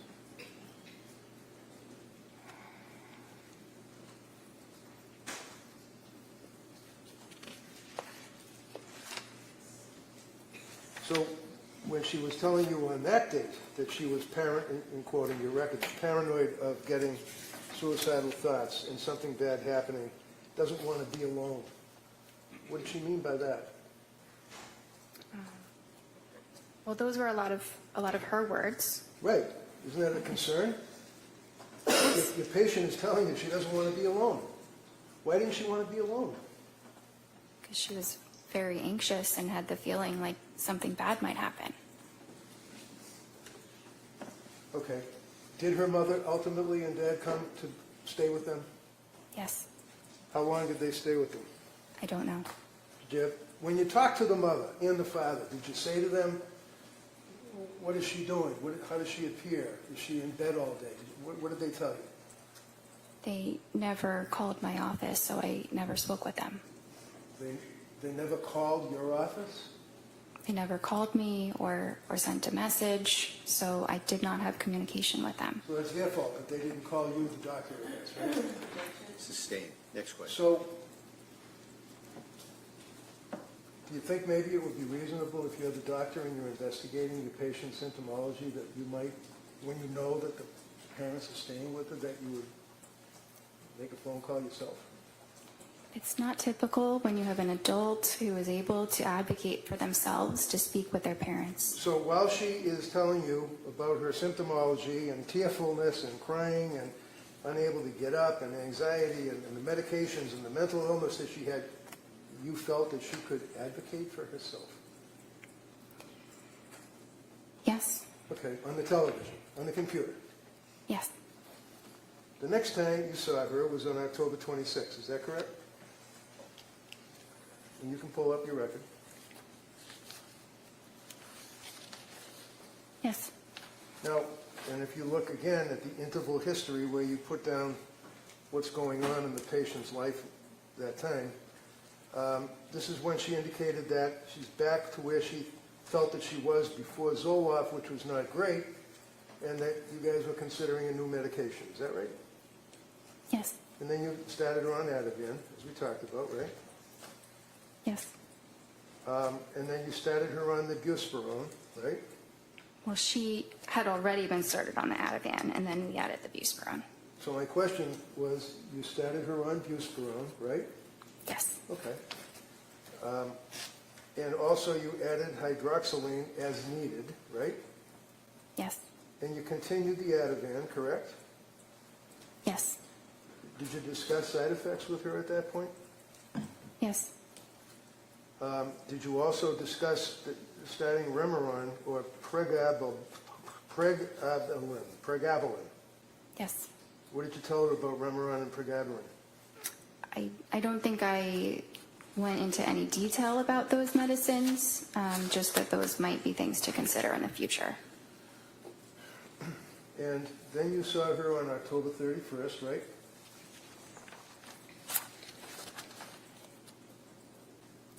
That was her, I think that was just a therapy appointment with a different provider. Would that be Jennifer McAllister? Yes. So it's a different provider in the sense that she works for Astor, right? Well, yes, it just wasn't myself. Right. So on October 31st, they did assessment, or she did, right, McAllister? I wasn't there. Well, I know you weren't there, but these are medical records that have been introduced into evidence that the jury's going to have in the jury room. Objection, is that a question? No, good. Next question. McAllister did an assessment apparently, right? I'm sure she assessed. No, for please.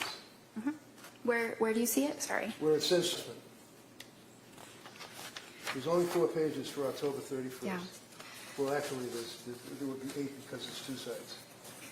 So that is the assessment that you go through. If somebody reports any thoughts, then you ask those questions, which go into a lot more detail about them. So here you have a patient who's already reported to you as a psychiatrist that she's got suicidal ideation, worried about killing herself days before October 31st, and assessment was done by McAllister, right?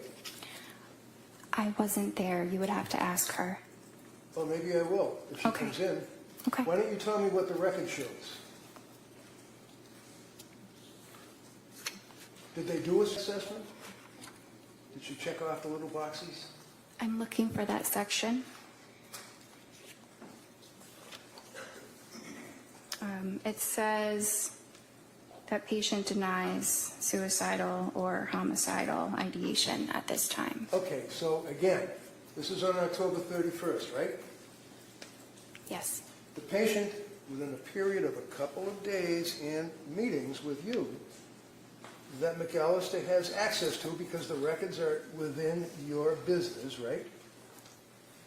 It's not my business, but yes.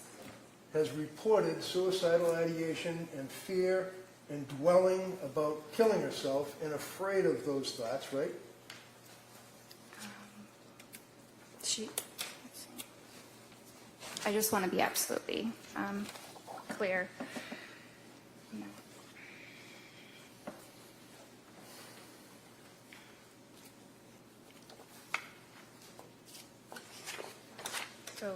So yes, a little Yes, while that's earlier, she had voiced those concerns. Right.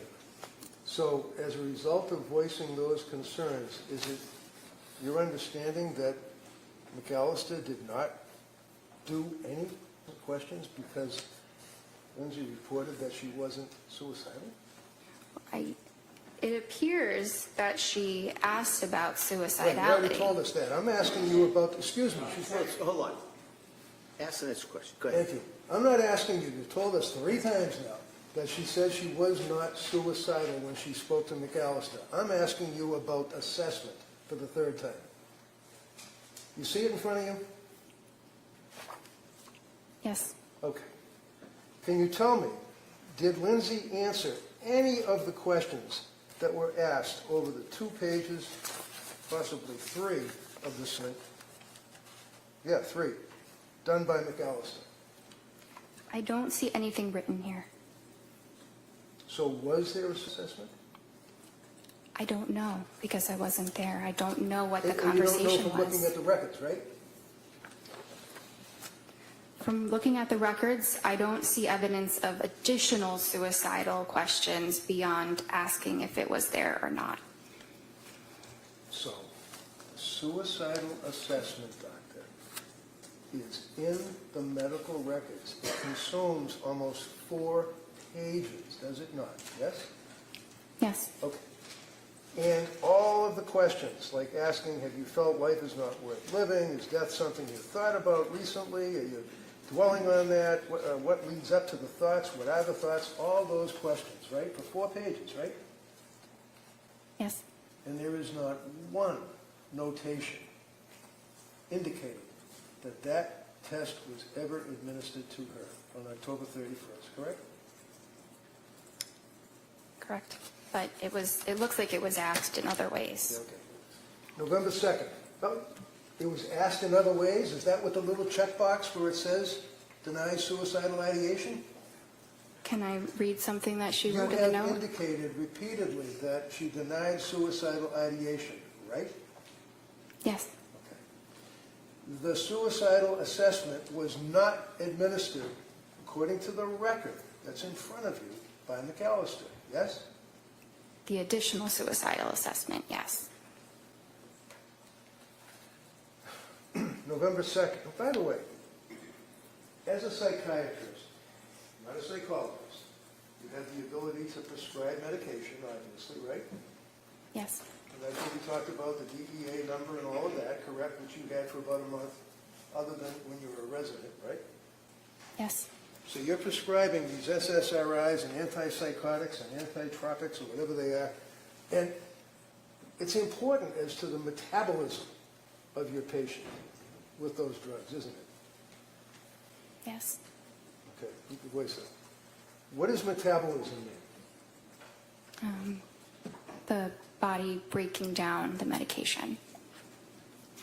So how is it that you can determine how the body of your patient is breaking down the medication that is in their brain and they're complaining about all of these symptoms? How, as a doctor, do you determine how the body's breaking it down? We don't typically have any specific testing that we do to understand that. How about a blood test? It's not done for that.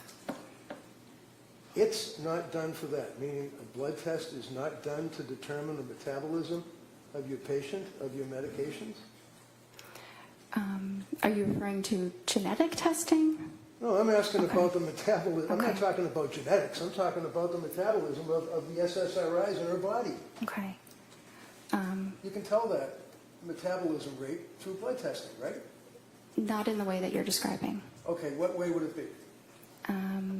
There is genetic testing that can give information about metabolism. Like what? It can talk about different enzymes that a person might have to suggest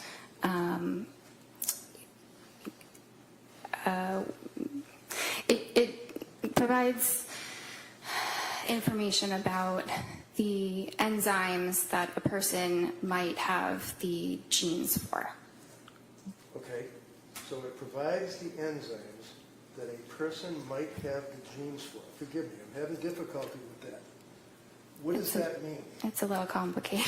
Yeah, you don't expect a patient that's going through what she was going through to understand that, would you? No, Did you guys do the enzyme test? they are not typically done. Why? Because, again, it's genetics Does and insurance cover it? She's in the middle of answering. Good. You finish that answer and I'll allow a follow-up. Go ahead, Doctor. so it's not as simple as testing for an enzyme or not. You can test someone's genome, like we have the ability to test the entire human genome now, but which is great, but the clinical use of that is not there yet. So while we can test these things, it does not yield meaningful clinical information, so it is not commonly done. What is What is the Cytopro P4-50 system? That's one of the enzymes that I'm talking about.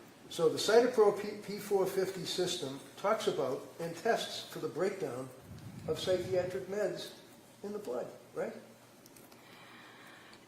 It's not in the way that you're describing. It doesn't tell you what medicines to Hold take. on, again, one at a time. Finish the answer and then you can ask follow-up. Go ahead, Doc. It just, yes, this is a test that is done, but it doesn't tell you what medications a patient will do better on. It's not useful in that way. So what's it useful for? I mean, I don't find it terribly useful. How long has the Cytopro P450 system been in use in your field? I'm sorry? How long has the Cytopro P450 system been in use in your field, psychiatry? Well, it's an enzyme in the body. Well, I know what it is. I'm asking you about the system, the testing. How long have they been using that? The genetic testing, maybe a whatever few it is. years. It's very new, Very new. Does insurance cover it? sometimes. Sometimes.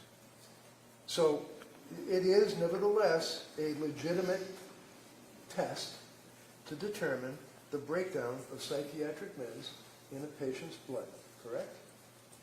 It exists, yes. It exists. Well, it exists, but you didn't use it, right? It would not have made a difference In what? In your opinion?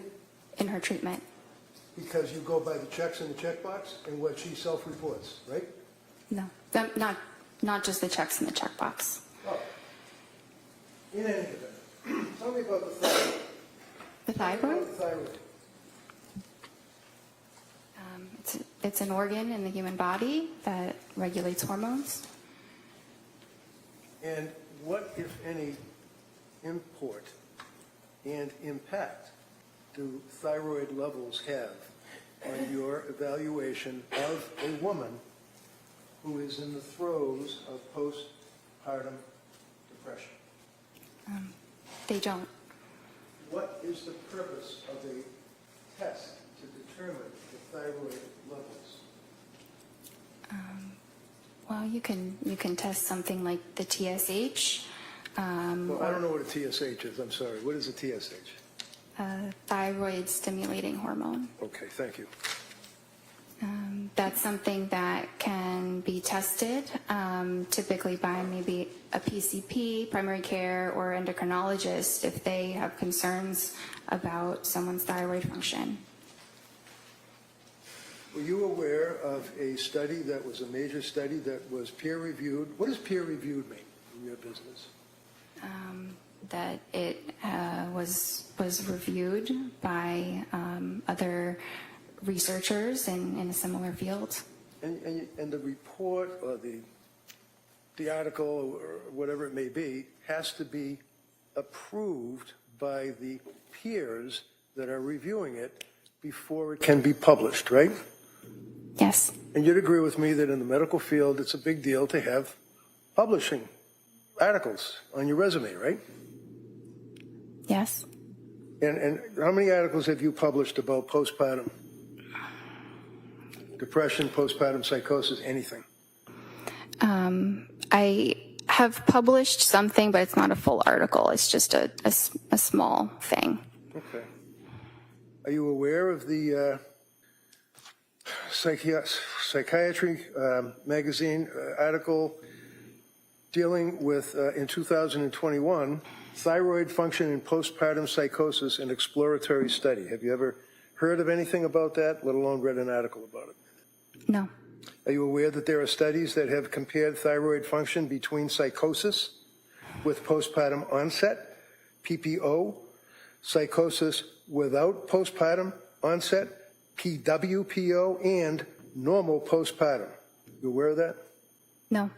Well, you're supposed to be an expert, or you specialize, or you have an interest in treating women that have suffered from postpartum, correct?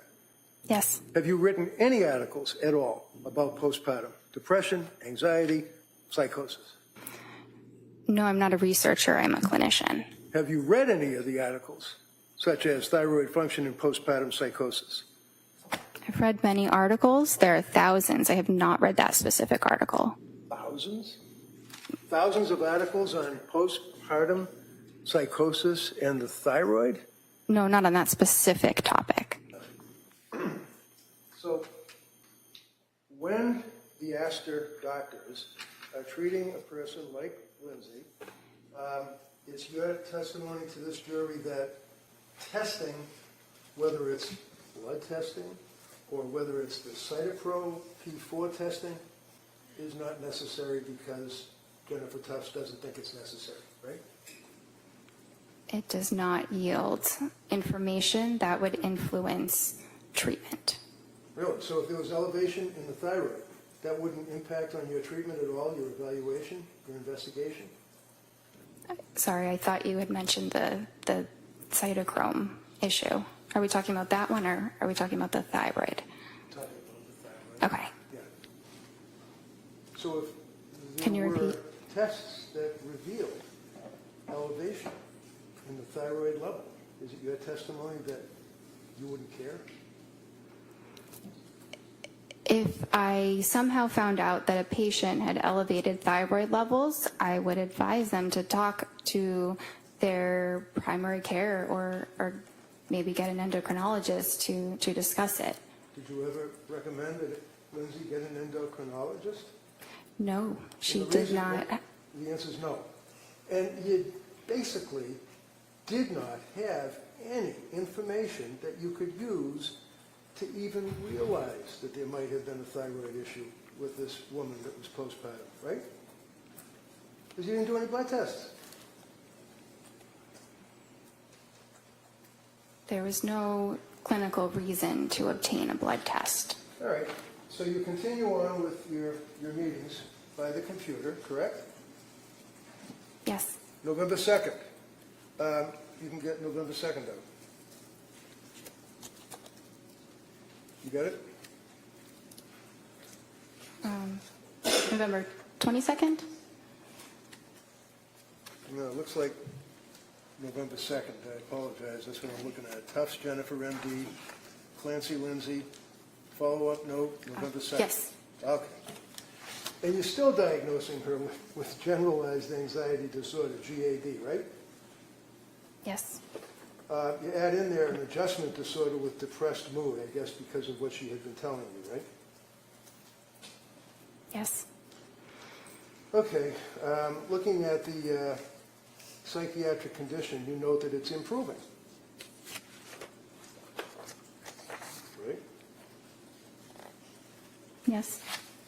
And then you determine that you will decrease the Ativan to 0.75 milligrams for 2 weeks, and then decrease it to 0.5 milligrams for 2 weeks, and consider alternatives for sleep anxiety.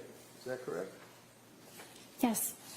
And then you note, if she's having urges to harm herself or others, to go to the nearest emergency room and call 911 and things of that nature, correct? Yes. So is that a form that you basically press a button, because it seems to be kind of like a generic advice, call 911 if you're feeling suicidal and things of that nature?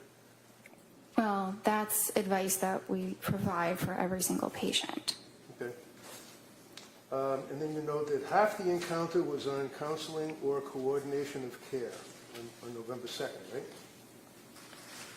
Yes, that's a typical statement. It's just a part of documentation that doctors use. All right.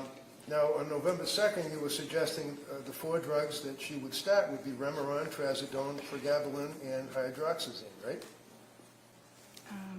Those were just things we were considering. Oh. I wasn't starting all of those medicines. I see. On November 22nd, now that would be almost 3 weeks later, right? You saw her, right?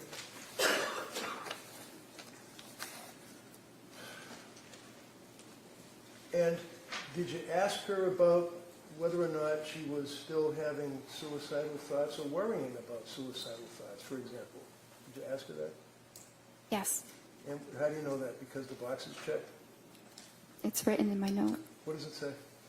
Patient denies SI. Okay. What did you ask her about that? I don't remember the exact words, but I know that I asked about that. Did you ask her about how things were going at home with the mother and father staying there? That I don't remember. I didn't document how her parents were doing. Okay. Well, I don't really care about how her parents were doing. I'm asking about whether or not you asked her how it was working out while her parents were there helping out. If you did, fine. If you didn't, that's fine too. Yeah, I don't think that I did. In this Okay. appointment, sorry. Okay, that's all. That's fine. December 1st was the next appointment, correct? And you can look at the interval history. Yes. Now, on that December 1st appointment, this is after she had transferred to South Shore. Yes. She disclosed to you that she had been seeing South Shore, right? Yes. We already talked about the fact that you never got the records from South Shore, so you don't know, other than what Lindsay reported to you, what medications she was on, right? Right. I knew what she was telling me. Right, and she told you that she was doing the Ativan taper, right?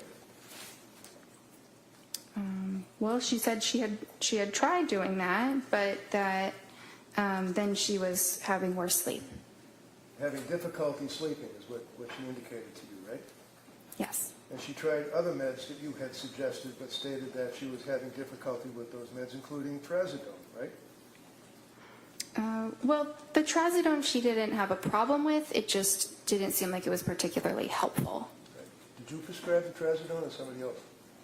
This was somebody else. So do you know what the milligrams were that she was on? It says she tried between 50 and 150 milligrams. All right. Now, did she at some point try Remeron? She said that she did. Did you suggest in your discussions that she try Remeron? No, I did not. Did she indicate to you that she had rebound anxiety and intrusive thoughts, that she was going to die? Do you recall that? Well, she said worse depression and intrusive thoughts. Okay. Did she tell you what the intrusive thoughts were? It was the feeling like I'm going to die. Did she then have a script for Prozac, 10 milligrams? That's what she said. And she said that she couldn't sleep and had worse sleep, so that had to be stopped, right? Yes. Then she was on Klonopin, right? Yes. And what is Klonopin? It's a benzodiazepine. And on December 1st is when she told you, again, that she was close to having suicidal ideation, feeling hopeless. You recall that? Yes. Now, on the interval history, on that date, you indicated that she can't sleep, she's panicking, she had worse depression, intrusive thoughts, she was numb, nothing mattered, I feel like I'm going to die, denies suicidal ideation, but, quote, yesterday, close to it, feeling hopeless. Did you give her therapy and validations after she told you that? I believe that I did. What did you do? You got a woman that's telling you that she's hopeless. She doesn't care if she dies. Can't sleep. What did you do to validate on your therapy? Well, I told her that this was something that we could address, that there was hope, that there were treatments, and there are different types of treatment programs that are more supportive, like partial hospitalization programs. So she knew that she still had options and a reason to hope. Did you ever suggest to her that maybe you ought to come in and see me rather than talk on the computer? Talking with her over the video did not seem like an issue. It didn't seem like there was anything that I was missing or that there was any need to see her in person. Now, you'd agree with me that in December of 2022, COVID was all done, right? It wasn't completely all done. Were you still nervous about dealing with people and wearing masks and stuff, or were you able to sit down and talk to somebody face to face? We were definitely feeling more comfortable about being face to face with people, but I think, it was still something that we thought about. You discussed trying Seroquel with her at that point, right? I didn't really discuss it. She, well, she had told me that was something that she had discussed with her other provider. So looking at your notes, does it say also discussed trying Seroquel alone tonight? Did your notes say that? It says yes, but I wasn't making a recommendation about the Seroquel. It was just a medicine I was providing her more information on. So you were telling her about the Seroquel? You're providing information? Yes, we were talking about the Seroquel Right. Why? because her other provider had recommended that she started it. What is Seroquel? It's an antipsychotic.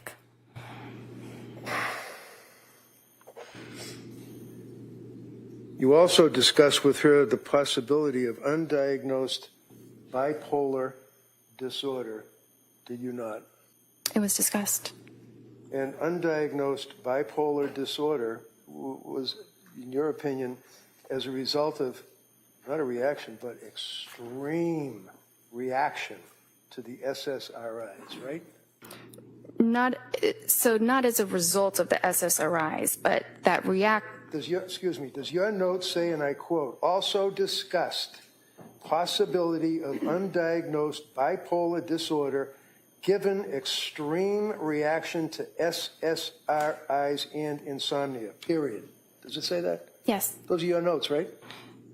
Yes, the way you were saying it made it sound a little bit different before, but that's exactly what I wrote. I read it directly from your note, right? How did I make it sound different? I don't know. It sounded different the first time you said it than the second. So did she have bipolar? No. Did you make that decision that night, that day? I assessed that with her pretty much every time that I saw her, and she never had mania. What about mood stabilizer like Lamictal? Did you discuss that with her? Yes. What is Lamictal?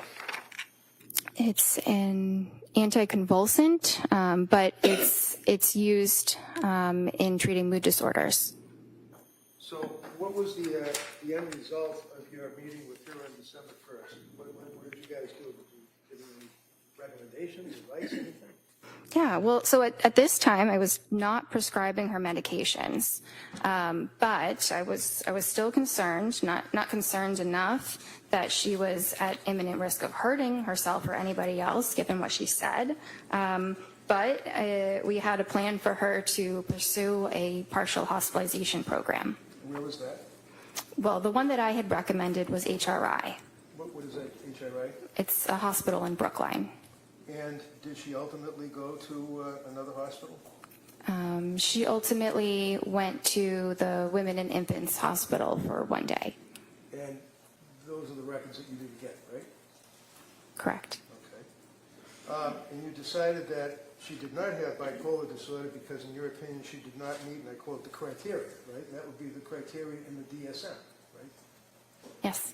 And the DSM, of course, is the Diagnostic Statistical Manual, Roman numeral 5R, meaning text revision, right?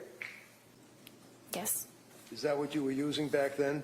Would be this thing here, DSM-5, TR? This is the DSM, right? It's like a cookbook, right? It's more of a guideline that we use to, to help us in our treatment, but it's not the psychiatry Bible that people sometimes think that it is. Right. Hypomanic bipolar disorder. How many days does that require under the DSM? A hypomanic episode lasts for at least 4 days. And is that per the DSM? Yes. Remember on Friday, you said that the most important criteria is 7 days with continued high energy levels? Yes. So is it 7 days or is it 4 days? And who says?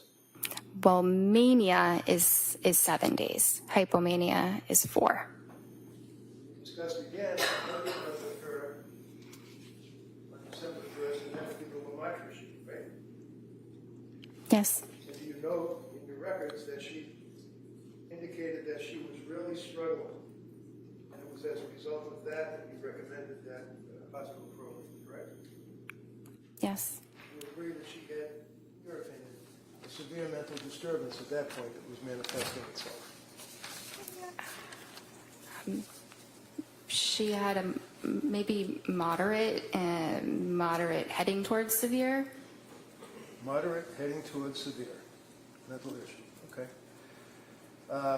You'd agree with me that she had increased anxiety, right? Yes. She had very, very increased depression, right? Well, she did. She said Okay, so as you since the answer this, Ramadan. just answer yes or no. I'm sorry. I was just trying to check the record. Okay, you can check the record all you want, but if I ask you a question respectfully, can you just not go on and ramble? Answer yes or no, that's all. It's sometimes impossible to do that. Oh, There's All right, listen, here, if you can't answer yes or no, just say you can't answer yes or no. If you can answer yes or no, answer yes or no. That's how we do it, all right? okay. Thank you. Now, mental issues like anxiety that was diagnosed, the depression that was diagnosed, and the fact that she indicated yet again that she was close to suicidal ideation, quote, worried about suicidal thoughts, but you indicated that she wasn't suffering from suicidal ideation on that day. Is that fair? She denied it. But she told you that she was worried about suicidal ideation and having suicidal thoughts, right? Well, this was the time she said she was worried that she was close to having suicidal thoughts. So did you ask her what does that mean? Does that mean that she's standing at the edge of the stairs and she's thinking about falling down the stairs, or what? What does that mean, a close to suicidal ideation? So I asked about that, and that's when she said she described it further as using the word hopeless.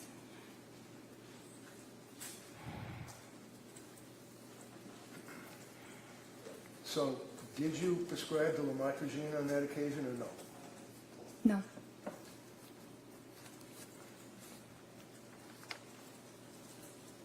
On December 16th, that's the next appointment she had, right? Yes. That'd be 2 weeks later, right? Yes. She was still not well, correct? She told you she was having a really rough time. She was sleeping, but she was still feeling very poorly. In your notes, does it say that she was having a really rough time? Yes. So when I asked you, if your notes reflected that she said she was having a really rough time, why do you feel compelled to say she was sleeping? Objection. Overruled. It's an important detail. Yeah, I guess. How about the rough time? What did that mean? What were the symptoms of having a really rough time for this kid? Do you want me to? Yeah, I'd like you to answer that. So finally works, referring to the Valium and quetiapine, but very depressed during the day. No motivation, some SI. Do you want me to continue? Sure. Went to MGH emergency room for SI, declined inpatient, feeling hopeless, no intent or plan, and feels like depression related to Seroquel. Okay. Now that's the question on Friday that, well, strike that. So what was the SI, suicidal ideation? Yes. And can you read that back to me again? What did she say about SI? So that when she went to the hospital, she went because she had no motivation, some SI. Some SI meaning that she had some suicidal ideation, right? Yes, Yes? in her words, yes. Yeah, in her words. As opposed to thinking about having suicidal ideation or worrying about suicidal ideation. She actually indicated that she had suicidal ideation, right? I can't answer that as a yes or no. Well, it's in your notes that she said that, right? Yes? What is in my note? Do you understand my question? I'm a little bit confused right now. Can you repeat what your question is? Sure, of course. We spent some time talking about thinking about suicidal ideation, worrying about suicidal ideation. Now, saying she had suicidal ideation, right? She said it, yes. Well, this is the only source of information that you're getting, apparently, is what she's telling you, right? Yes. So what suicidal ideation did she have? Was she thinking of cutting her throat? Was she thinking of throwing herself off a building or running out in front of a car? What? No. What was she thinking of? So I asked her those important follow-up questions, and Like that's, so what do you mean when you say I'm feeling suicidal? Okay. And that's when she said, it means I'm feeling hopeless. And then I asked you, do you, have intention of hurting yourself? Do you have a plan for hurting yourself? And she denied those. And that's where you left it? I'm sure more was said, but that's the most important part of that clinical encounter. And did you give a therapy by the computer on that date, too? Yes. What did you do for therapy about her suicidal ideation and saying she wanted to kill herself? Well, we explored what that meant, and what to do if you're feeling that way. To do what? Call 911? To go to the emergency room. Did you discuss prescribing Seroquel to her, or was she getting Seroquel? Did Seroquel enter into your discussion at all? We talked about it. I was not prescribing it for her. What is Seroquel? That's an antipsychotic.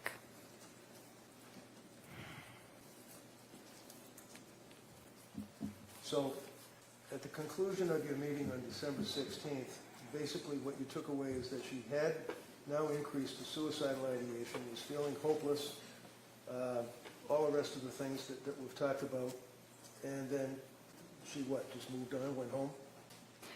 Well, she was assessed in the emergency room and was not admitted, and I assessed her on that day again, and while she was certainly struggling, she did not require hospitalization at that moment. So she was planning on going to the Women and Infants program, and I supported that.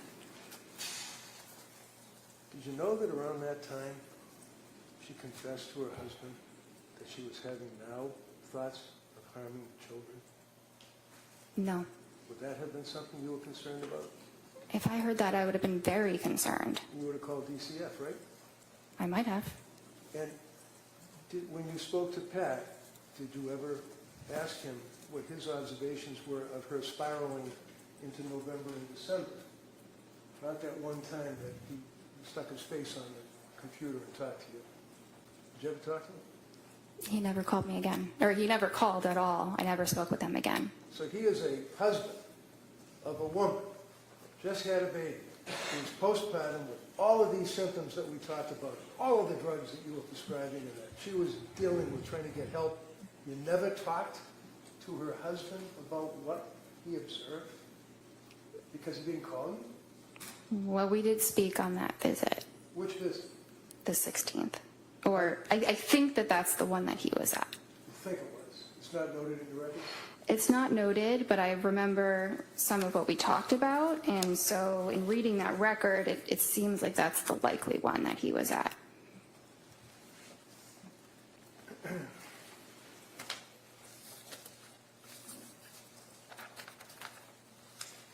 December 16th, on your objective findings, you note that her mood was depressed, right? Yes. What does that mean? Did she just say, I'm depressed, or did she give you symptoms? I mean, you checked the little box. Yeah. Yeah, it means she's saying that she's depressed. Okay, so you're the doctor. You checked the little box. What did your patient tell you about her symptoms that she was depressed on that date? Was she crying? Was she able to get out of bed? worshiping at the porcelain god. What was going on in her life? She said she was having a really tough time. Her affect was flat, right? Yes. And again, depressed, you check it off twice. One under mood and one under affect, right? Yes. And then at the next page it says recent lab work. That wouldn't be blood testing, would it? Does ASTA do blood testing? We don't have a phlebotomist or a lab, no. Well, why does it say recent lab work typed into your form when you check off the little boxes? And that's something that auto-populates. It's a template that, It's a you know, what? many different, it's a template. The whole node is something that psychiatrists or at, you know, probably all across the country use. Probably. You can't diagnose someone's illness by a template, can you? No, You filled in, no lab results were found, right? there were none in the computer. Yes, I didn't type that in though. It just So who typed it in? auto-populated. It was auto-populated. So on the next page where it talks about symptom goals, treatment goals, I'm sorry, symptom reduction and improve functioning. What does that mean? Symptom reduction is to have fewer mental health symptoms, and improved functioning means, you know, improved, you know, day-to-day life functioning. You know, things that she's doing in her daily life. Really? Did you tell her all that? Yes. You're a young woman that's obviously mentally ill, very sick. She's deteriorated, whether you like that word or it's automatically imported. What, on that date, did you do? Never mind all those words you just said. What did you tell her on the television or the computer? I told her to go to the partial hospitalization program, and if she was having more suicidal thoughts again, or felt like she was at risk of hurting herself or anybody else, that she should go immediately to the emergency room. How long did that meeting take? Probably about 30 minutes. And was that the therapy that you provided, telling her to go to the emergency room? I mean, that was probably a component. So the plan, excuse me, on December 16th was to follow up with women and infants, right? Yes. Did she? Yes. Do you know when? I don't know exactly the day. Shortly after. Then you were considering a brexanolone infusion, right? That's the Zulresso. That's the same thing in Rhode Island. Yeah. Okay. And that didn't go anywhere, right? That's No. It says start Lamictal, 25 milligrams daily, right? Yes. Continue Seroquel, right? What was the milligram for the Seroquel up to at this point? Well, she had told me it was 200. Well, That was was it? that. Was it? I did not write that prescription, so that's what her provider had prescribed her. Okay, so you can ask somebody to show me the pill bottle. You can ask somebody to show me the CVS receipt. You can ask somebody you can call to verify, right? I could. Yeah. But anyway, she said that she was on Seroquel 200 milligrams, right, and had stopped with the Valium, right? Yes. And then you go on with that form thing saying if you have urges to harm yourself or others, you got to call 911, crisis hotlines, and everything else, right? That's the next two paragraphs that are in that report, right? Yes. Was her mother and father still staying with her on December 16th, if you know, with Pat and the kids? I'm not sure. Did you ever ask anybody other than her how she was doing? I asked her husband when he was at the appointment. Yeah, that's the other appointment. How about now? We're talking December 16th into the month of December. Did you ever ask anyone how she was doing? Well, I think he was at that visit. You think he was at the visit? How did he tell, what did he say to you about how she was doing? He said she wasn't doing well. She's got an objection, Judge. Right. Objection. Overruled. Go ahead. He said she wasn't doing well. Anything else? Yeah, he felt that it might have been, his opinion was that it was related to when she started the Seroquel. He basically said you guys are turning her into a zombie, right? Objection. Were those his words? Overruled. I don't have that written. He may have said that. Does that kind of hit you, though? You might remember that? You might have been, as some people worry about, might be thinking in your brain that he did say, you're turning her into a zombie? Possible. It's very possible. Next meeting, after the December 16th, was it? Yes. December 16th? Is that what we were just on? Yes. Okay. The next meeting was January 6th? Yes. Okay. And how does this happen? Does the patient call? I know you don't set up these appointments. Somebody has to deal with somebody in administration or whatever.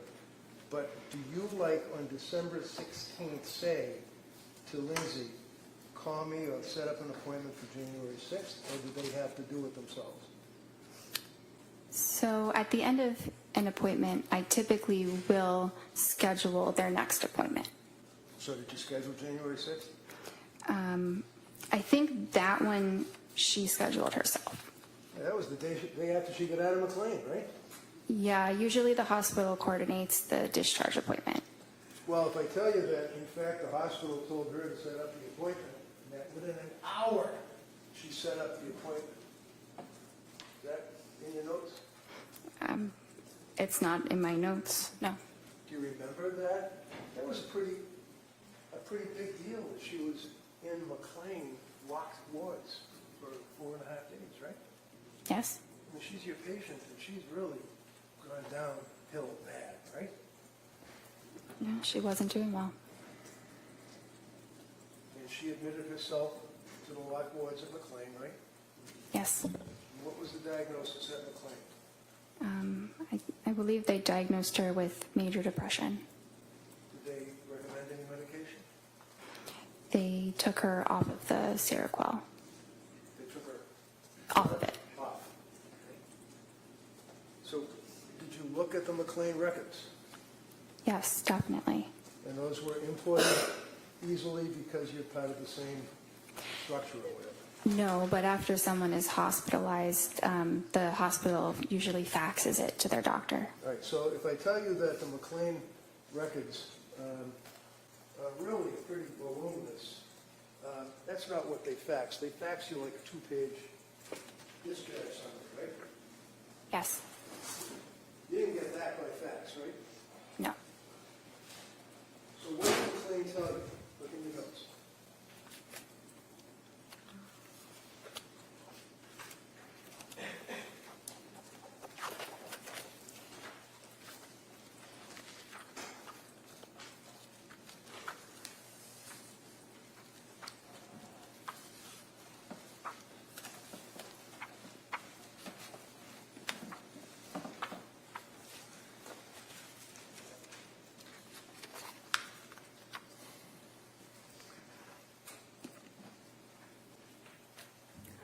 Which part do you want me to read? Did you ever have her sign a release from McLean? Did you ever get access to the McLean records? I had access to the discharge summary. Okay, so put the discharge summary aside, because that's what they faxed you, a couple of pages. What about the records? No, but that's typically not No, done. never mind typically. The answer is no. You never got the records, right? A discharge summary is a record. Did you talk to the doctor that discharged her? No, no one called me. No what?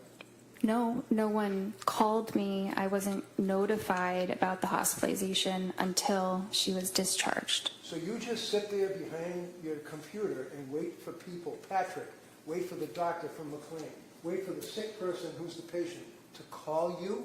And if these people don't call you, it doesn't exist apparently, right? No, not exactly. I had no way of knowing she was even at McLean. Well, you did once she got discharged, right?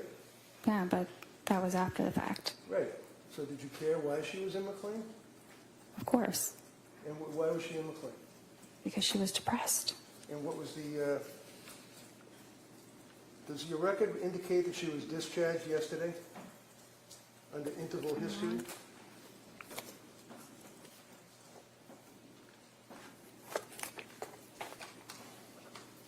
Yes. And discharged from where? Well, I said MGH. Is that Mass General Hospital? Yes. And she was currently on trazodone? Yes. And she indicated that the goal was to come off Seroquel, Yes. and she described herself as still being very numb. Yes. She couldn't sleep, right? That's not entirely true. Am I lying? I'm reading the medical records here. Sleep, taking Ativan and trazodone, slept 5 hours broken, wondering about increasing trazodone and switching to Valium. What does that mean? Well, it means she was having trouble sleeping. It wasn't that she wasn't sleeping at all. I see. Okay.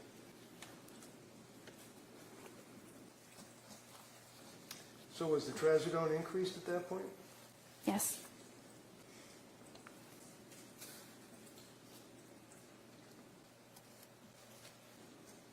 Yes.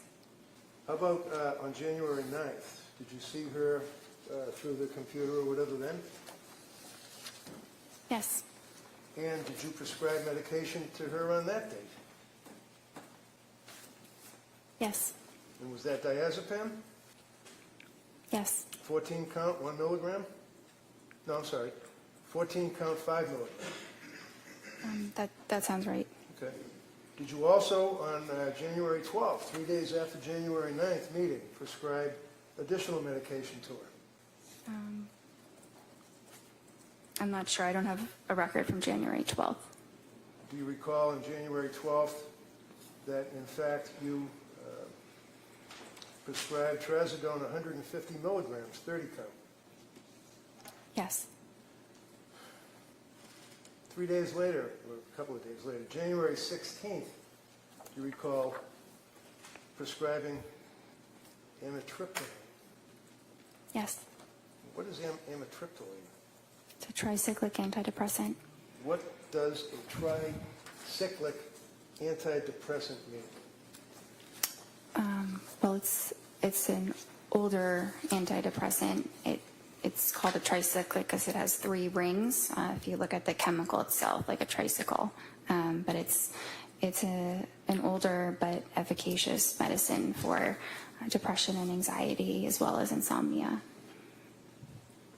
On January 16th, look at your interval history. She indicated to you that her mood was very low, no motivation, Yes. numb, Yes. able to force herself out of bed, taking care of basics, eating, concentration fine, caring for baby, bonding feels forced. Is that what she told you? Yes. Through the computer, right? Yes. What did that tell you? Were you concerned about this woman postpartum well within the year from the CDC at that point with these symptoms that she's telling you about? I was concerned that she was depressed. And in all of the times that you spoke to her, you'd agree with me that she appeared to be honest and forthright, telling you what she felt, right? That's what I thought she was, yes. Do you have any reason to think that she was lying to you? No. Diazepam taper on January 16th, 5 milligrams last 2 nights, slept for 4 hours, and then a light sleep, maybe 2 hours, stretches. Did she express that she was still having concerns about side effects from medications? Not at that point. So what does ROS mean under interval history that we're looking at? Review of symptoms. Okay. And then it says, patient denies SIHI, that'd be suicidal ideation, homicidal ideation, correct? Yes. Denies other questions or concerns, and you recommend a low dose of amitriptyline for depression, correct? Yes. Patient agrees with the treatment, and you guys were also going to explore ketamine treatment. Is that right? Esketamine. Yes. Now, did you know that she was on her computer looking up medication after medication after medication after medication, treatments, ketamine treatments, and all that? Did you know that? No. Did you ever ask her whether or not she was looking up the symptomology of pharmacology and having interactions between drugs? No. January 23rd, you had that meeting, correct, with her? Yes. And this is after, obviously, excuse me, the January 16th appointment. And in the January 16th appointment, she told you that her mood was very low, and that's the worst that she ever reported her mood to you. Isn't that right? On the 16th? Yeah.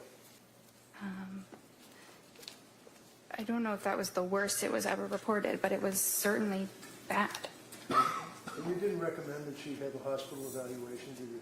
This is the day before she killed the kids, right? The 23rd? Yeah. It was the day before. You didn't recommend a hospital evaluation, did you? No, there were no, The answer is no? no? They'll ask you all the questions they want. Okay. Your answer is no. January 23rd, Friday, you testified that she said her mood was depressed, and you noted that her affect was depressed and flat, right? Yes. She also reported that her heart was racing, right? Yes. She had no motivation, is what she told you, right? Yes. She told you that she had been feeling numb and no emotion for 17 days straight, is what she told you, right? I'm not sure about 17 days straight, but that's how she was feeling. You didn't reach out to her mother and father at that point? They didn't call you, I guess, right? No. And Patrick didn't call you at that point, right? No. So she's sitting in front of her computer getting help from her doctor on January 23rd. And what did you do? Well, I thought about how I could best help her, the medicines that she'd tried and what her current symptoms were. And it made sense to slowly titrate the amitriptyline so that we could get her to a dose that reduced her depression so that she would feel better. But you increased the amitriptyline. Yes. That pushed her over the edge, didn't it? I don't think so.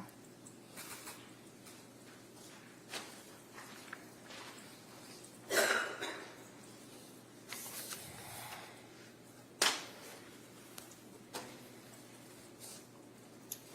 all I have. All right, members of the jury, we're going to take the afternoon recess at this time, all right? Court, all right.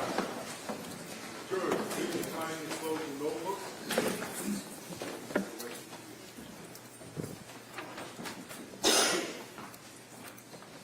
This way.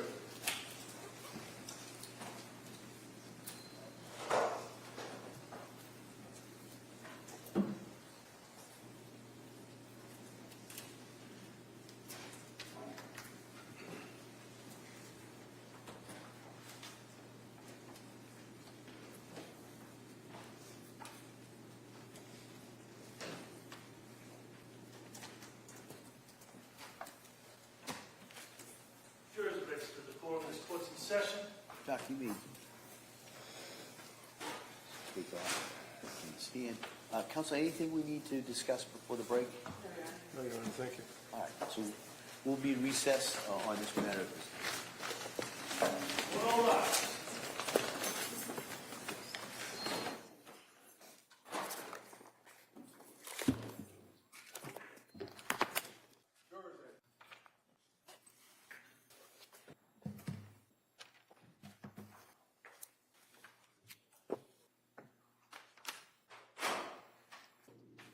This court's now in session. Please be seated. Your Honor, for the purpose of the record, we return back to the trial of Commonwealth versus Lindsay Clancy. All parties are present, including the defendant and including the 18 jurors. All right, thank you, Madam Clerk. Commonwealth, redirect. Thank you. Good afternoon, Doctor. I apologize for my voice. If you can't hear me, just let me know. Okay. You were asked on cross-examination about your residency. At that point, you were already a doctor, correct? Yes. And during your residency, that was a 4-year period, correct? Yes. And you were saying that you treated patients during that time. Is that correct? Yes. Was there someone with you while you treated these patients telling you what to do and how to handle them? No. Were you alone responsible for the evaluation, diagnosis, and treatment of your patients? For the most part, but if I had questions or, needed to talk it through, I had help. And approximately how many patients did you treat during those 4 years? Thousands? And those were all psychiatric patients, correct? Yes. You said approximately 50 of those patients were patients dealing with postpartum depression or some postpartum issues. Is that correct? Yes.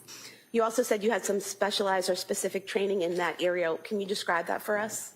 Yes, I did a specialized elective with a specifically perinatal psychiatrist where I worked in an obstetrics clinic and I saw patients who were pregnant and postpartum. And how long was that clinic for? It was for about a year. And so for a year, you were evaluating and diagnosing and treating women with postpartum issues? Yes.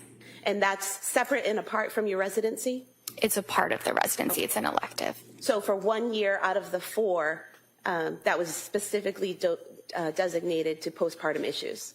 Yes. It wasn't every single day, but it was continuing the same patients for about a year. So you would follow those same patients throughout the year? Is that what you're saying? Yes. And you were asked about postpartum psychosis, and you said it was rare. How rare is it? I'm not sure of the statistic, but low. Low. Have you dealt with patients in your 4 years of residency that had other types of psychosis? Yes, many. And psychosis, whether it's from postpartum or some other mental illness, does it present the same, or does it matter what the underlying illness is? I mean, it can present different based on the individual, but it's the same general disorder. And so what are the symptoms or signs that you look for to determine whether someone has psychosis?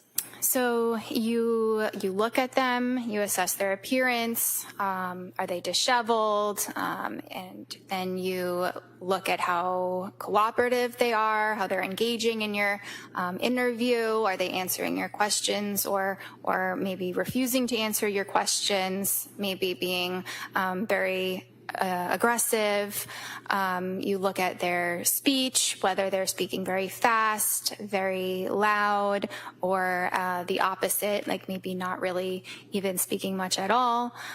You look at what their thoughts are like, and we assess thoughts by what they're saying. That's how we know what people are thinking, and whether what they say makes sense linearly, or whether someone's jumping around and you can't follow them.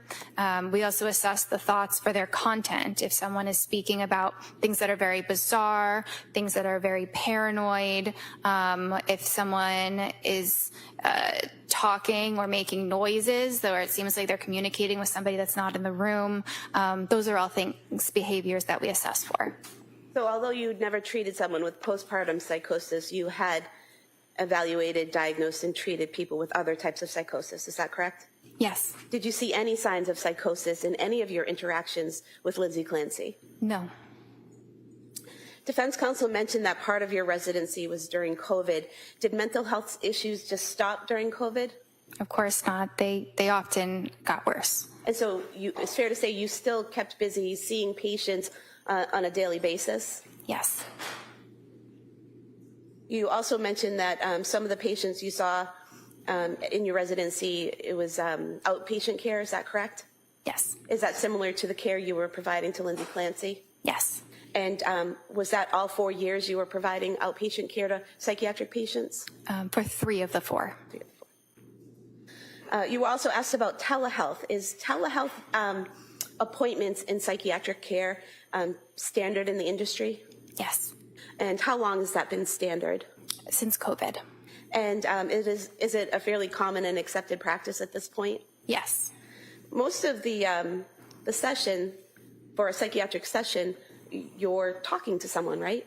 yes, Does looking at someone through a computer screen somehow inhibit how you hear the answers no, it does not. or inhibit the way you ask your questions? No, And defense counsel asked you about, not being able to see below the waist someone's shaking or moving, but if someone's sitting and they're bouncing, can you see it elsewhere? Can you see other movement? yeah, sometimes it can reverberate in different parts of the body. You were also asked about the Edinburgh scale. You said you don't use it, right? Yes. You said you use the PHQ-9. Why do you use that instead of the Edinburgh scale? It's not my choice. That's the practice at Astor of what we use.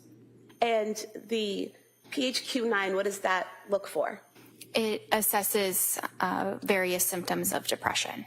And postpartum depression, are there questions on the PHQ-9 that look for the signs and symptoms of postpartum depression? Not specifically postpartum depression, but the symptoms of postpartum depression are symptoms of depression that occur during postpartum. It's the same symptoms. So the PHQ-9 is asking the patient questions that would reveal whether or not they might be depressed, but not whether or not they just had a baby. Correct. And then with your interaction with the patient, you're able to know whether or not they are in the postpartum phase. Yes. And so would it be fair to say that you take the PHQ-9 plus the information you learn from the patient, put it together and come up with a diagnosis? Yes. When you take a history from a patient, you were asked about taking history from Ms. Clancy. How important is it that the patient give you accurate information? It's very important. And why is that? Well, that information is being used to make treatment decisions. And a lot of things can be assessed, the things that I described before. That's very helpful, but we can't see what someone else's thoughts exactly are. So the person does have to tell them to us. And would you agree that people in the medical field, such as nurses, are acutely aware of the necessity of an accurate medical history and symptom presentation? Yes. You mentioned that the defendant was able to advocate for herself. In what ways did she show you that? In scheduling her own appointments, in presenting herself to the emergency room when things were really not going well, in communicating her concerns to myself, and sharing about a lot of detailed information about all of the different medications, doses, times they were tried, what the reactions were, all of that information. If a patient is clearly advocating for themselves and can communicate in that way, would you typically reach out to family and friends to let them know, hi, I'm her psychiatrist and I'd like to talk to you about her treatment? No, in fact, we don't have HIPAA permission to do that. Now, you mentioned, or you were asked about therapy in your sessions. Do you keep a recording or a transcript of everything you say in your therapy sessions? No. Is your therapy conversation or what you say to a patient the same for every patient? No. Is it a script or a conversation? It's a conversation. So depending, if I'm your patient and I'm telling you certain things, is your response dependent on what I'm telling you? Yes. And so when you're providing therapy to someone like Ms. Clancy, is that dependent on what she's telling you and then how she's responding to what you're saying, basically a conversation? Yes. Therapy is a lot of listening. Would you say it's more important in therapy for the psychiatrist or therapist to talk or listen? Listen. And why is that? Because that's how you really understand what a person is feeling. Now, is it accurate to state that in every one of your sessions with Ms. Clancy, you told her about individual therapy and encouraged her to attend individual therapy? That was the treatment recommendation each time. I'm not sure if I explicitly mentioned it each time, but I did many times. And you, in fact, wrote it on the work form that we talked about previously on page 104 of the records. It lists, was the patient referred to other healthcare providers for evaluation or treatment? It says yes. If yes, state the nature of such treatments and expected duration of treatment.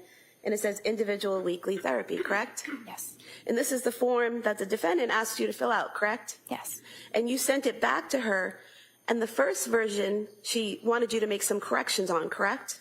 Yes. But she didn't ask you to change that portion, correct? No. And in fact, on the second version, on page 107 of the record, it still says individual weekly therapy recommended, correct, for follow-up? Yes.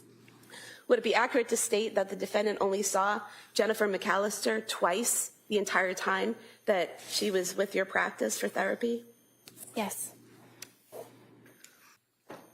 You were asked about Zoloft being used for general anxiety disorder. Is that a common drug used for general anxiety disorder? Yes. And why is that? Because it's effective and it's safe. You were also asked about the warning on it, that there is this warning. Is that for all ages? No.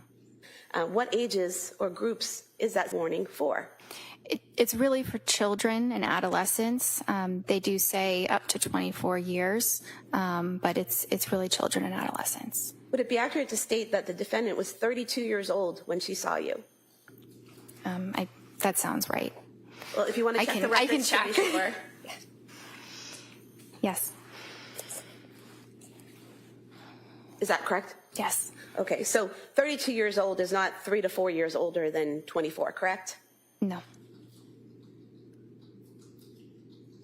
Why didn't you have to titrate the 50 milligrams of Zoloft? You mean to stop it? Yes. Because it's still a very low dose, so it can be stopped right away. So it wasn't necessary? Not necessary. The defendant waited about a month after receiving the prescription before taking the medication, correct? Yes. And she only took the medication when she decided she was ready to take it, correct? Yes. So she was taking in the information you gave her, correct? Yes. She was making her own decisions, correct? Yes. She was not forced to, correct?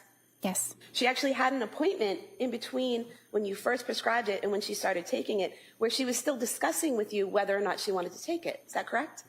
Yes. Is that part of the advocating for herself that you were talking about? Yes. Is that part of the medical sophistication that she possessed that you were talking about? Yes. Your Honor, at some point, in light of the fact this is direct, I have to object. Sure, yeah, if you could just not ask the leading question. Sure. I want to direct your attention to the September 12th, 2022 form that the defendant filled out. On page 16 of the record, oh, we have different page numbers, We right? do, but if you just tell me what you're looking at, I can find it. The past psychiatric history.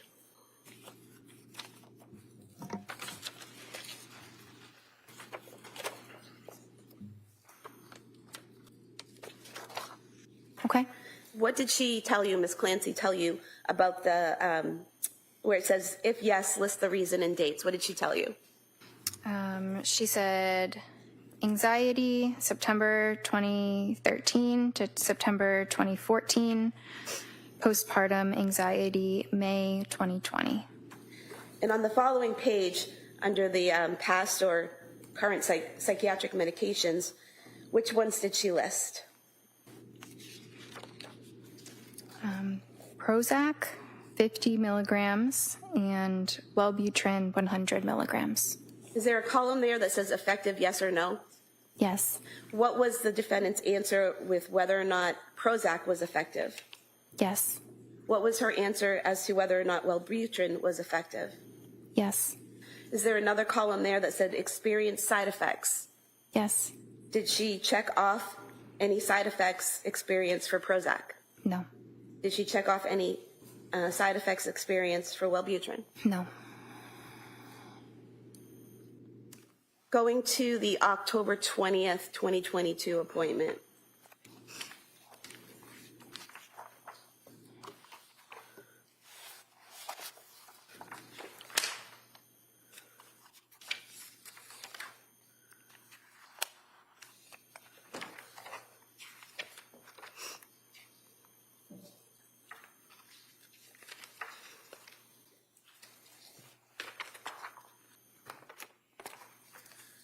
You were asked about this on cross-examination about documenting side effects in your notes.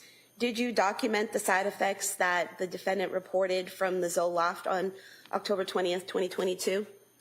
Yes. And what did you document? Well, I checked the box for GI, but I also talked about the side effects in the interval history. And so what does GI mean? Gastrointestinal. So would that mean stomach issues? Yeah. And what did you put in your notes? Couldn't sleep, insomnia, worse on increased dose, doesn't want to eat, diarrhea, food really unappealing, was more depressed on it, crying all day, yesterday, not normal, mental fog, terrified to start something new. And so you did document the side effects that she reported to you, correct? Yes. You also documented in the interval history, paranoid of getting suicidal thoughts. Was that the defendant's phrasing? Yes. And is there a difference between someone being worried about having suicidal thoughts and someone actually having suicidal thoughts? Yes. And what's the difference in terms of how a psychiatrist sees it? So that's the difference between what a patient might answer and then what the psychiatrist actually assesses. So say a patient might say they're having suicidal thoughts, but when they describe them, they're not actual suicidal thoughts. They're fears of suicidal thoughts. So that's the difference there. And I'm sorry, I think I forgot exactly what your question was. So what's the difference in your training and experience between someone having fears of suicidal thoughts and actually having suicidal thoughts? Well, so if it's a fear, then it means that they're not actually having suicidal thoughts. It's a negative. And does that affect the way you proceed with treatment? Yes, in some ways, yes. How? Well, you still proceed with treatment. It's still concerning, but it is a level of concern that can be managed on an outpatient basis, not requiring hospitalization. And so, according to the defendant, she was not yet having suicidal thoughts at that time. Yes. So when defense counsel asked you repeatedly why you didn't document how many times she had those thoughts, she hadn't had those actual thoughts yet, correct? Correct. That was later in December, is that right? Yes.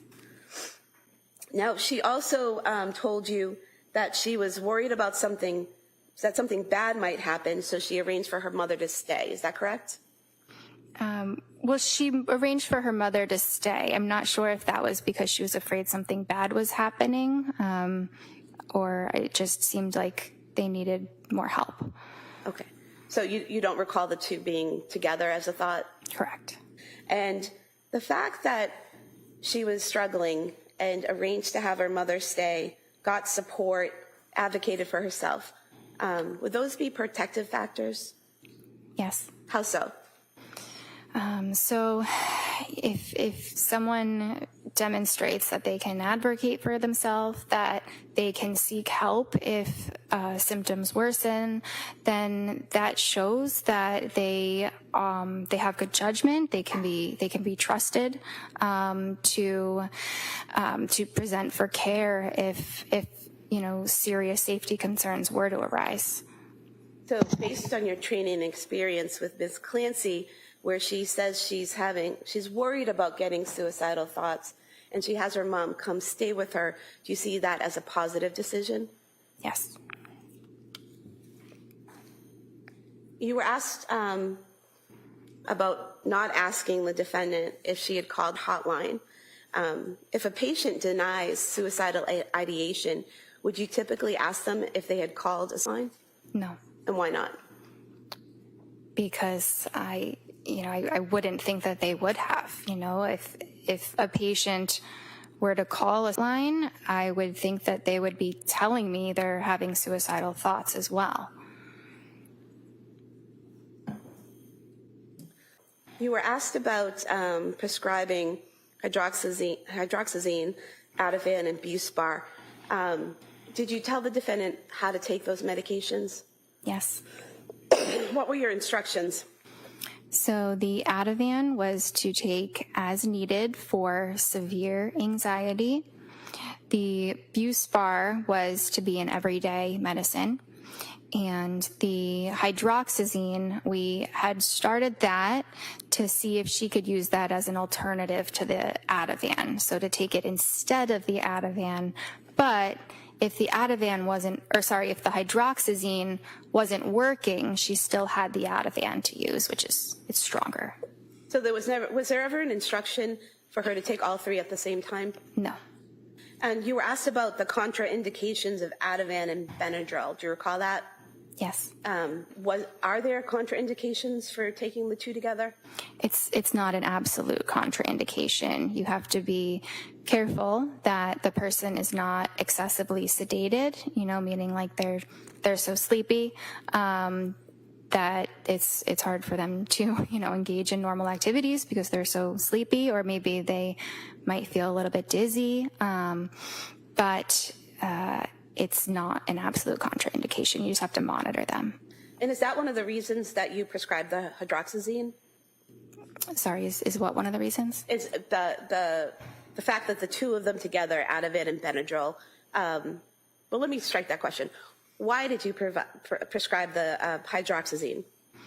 So she had been taking Benadryl, which is not a prescription medication. It's not classically within the scope of psychiatry, but it's very similar to hydroxyzine. So I thought that, hydroxyzine might be a better alternative than the Benadryl.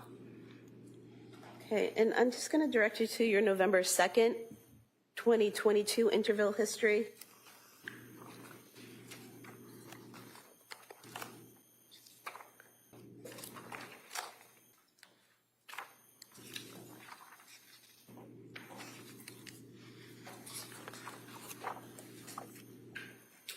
Now, would it be fair to say that on the November 2nd date, the defendant reported she was fine all day, evenings, bedtime, get anxious, Ativan helps, sleeping great on it, afraid to try something else, but knows it's not a long-term solution. Is that correct? Yes. And what part of that did the defendant tell you was not a long-term solution? Taking the Ativan. And why is that? Because it was indicated for short-term use only. The people can struggle more with dependence if they're taking it for a very long period of time. And was there a plan developed based on that concern? Yes, there was. What was the plan? To reduce the dose by 0.25 milligrams every 2 weeks until she was off it. So the defendant was able to express to you a concern she had about the medication, you had a conversation about it, and you addressed that with her and came up with a plan. Is that right? Yes. She also told you that day that she was in therapy and exercising daily, correct? Yes. Did the defendant ever tell you that she went to the South Shore Hospital Emergency Department on November 16th, 2022? I don't recall that. Did she tell you that they had prescribed trazodone to her at that time? I don't recall that. Did she ever tell you that she was trying some alternative methods like weed gummies? No. Do you have any way of knowing these things if the patient doesn't tell you? No. Now, on December 1st, 2022, defense asked you about that date. That's the date that she, again, said she had the fear of thoughts, correct? Yes. Up until that point, had she consistently denied suicidal ideation or intent or a plan? Yes. Had she consistently denied homicidal ideation, intent, or a plan? Yes. What's the difference? Let me ask you this. When you talk to a patient, do you ask them, do you have suicidal ideation? Not usually. What do you, Not in that way. how do you get that information from them? What types of questions do you ask? It depends how the course of the conversation is going. I might ask if they're having thoughts of hurting themselves, if they, sometimes wish that they weren't alive. It can be a lot of different words, and sometimes I use, the patient's own words, but things like that. And is there a difference between having thoughts of versus having the intent and a plan to do it? Yes. And are there different types of treatment or things that you would do if someone has intent or plan to do it? Yes, that would generally require hospitalization. And so if Ms. Clancy had told you she had thoughts of hurting herself, or actually, straight that, if she told you that she had a plan to hurt herself or a plan to hurt her children, would you have moved to commit her? Yes. And that would be a Section 12? Yes.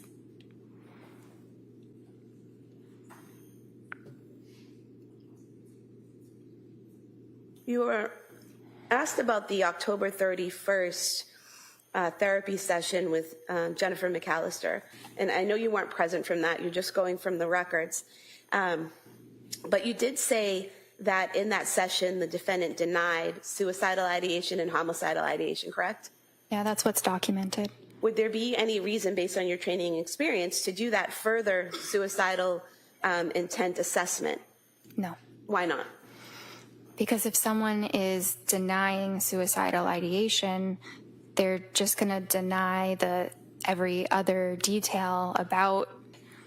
But that further evaluation, is that very specific questions about planning for do it, all of those things? Yes. Okay. You were also asked about evaluating the defendant for bipolar, and you said that she, based on your conversations with her, there were no signs of mania, correct? Correct. What are the types of questions you ask a patient to determine if they've experienced an episode of mania? Well, a lot of it is what I can see in the session. I might also ask about some of those symptoms, like decreased need for sleep, or racing thoughts, or increased risk-taking activities. But even if they're reporting those things, I would have to really see it for myself to diagnose that. And what would you see physically? So I might see that the person is talking very fast, and it's almost impossible to interrupt their rate of speech. And it might also be very loud. They might be hyperactive, not able to sit still. They might be yelling and jumping from one thought to another without any linear connection between the thoughts. They might, I guess that's probably what I would observe in terms of behaviors. Did you observe any of those behaviors with Lindsay Clancy? No, it was the opposite. What do you mean it was the opposite? So, the opposite of euphoria is dysphoria or depression. The opposite of hyperactivity is tiredness and fatigue. So, in a way, it was the opposite of mania that I observed. And in terms of the questions you asked about her past behavior, were any of the answers that she gave indicative of mania? No. You were asked about discussing Seroquel with the defendant, even though you weren't the prescriber. Why did you discuss that medication with her? Because the patient was asking about it, and her husband was also asking me about it. They really wanted my opinions about it. It wasn't necessarily that I was prompting this line of conversation. And what did you tell them about it? Well, I shared that it has very good evidence for treating depression, and I may have shared that Seroquel does different things at different doses, right? So sometimes people are concerned that it is called an antipsychotic, but it actually doesn't function as an antipsychotic until you get up to really high doses, like 800 milligrams. So in low doses, it's more of a sleep medicine or an antidepressant. So I think that I explained that to them, and it's obviously a very important part of it. But they were also concerned about that causing the depression that she was experiencing. So we talked a bit about how you would tell. You know, it can be hard to tell whether a medicine is causing that or it's just occurring because of depression. What did you tell them in terms of how to tell? That it's really based on the timing. If you were to notice a significant decline after starting or increasing the medication. And prior to Ms. Clancy taking the Seroquel, had you noticed signs of depression in her? Yes. And after she was off of the Seroquel in January, did you see signs of depression in her? Yes. So that was completely off of Seroquel, both before and after, still showing signs of depression? Yes. During January, the defendant told you she had trouble getting out of bed? Is there a specific visit? I think it was right after she got out of the hospital. Maybe your first or second visit with her.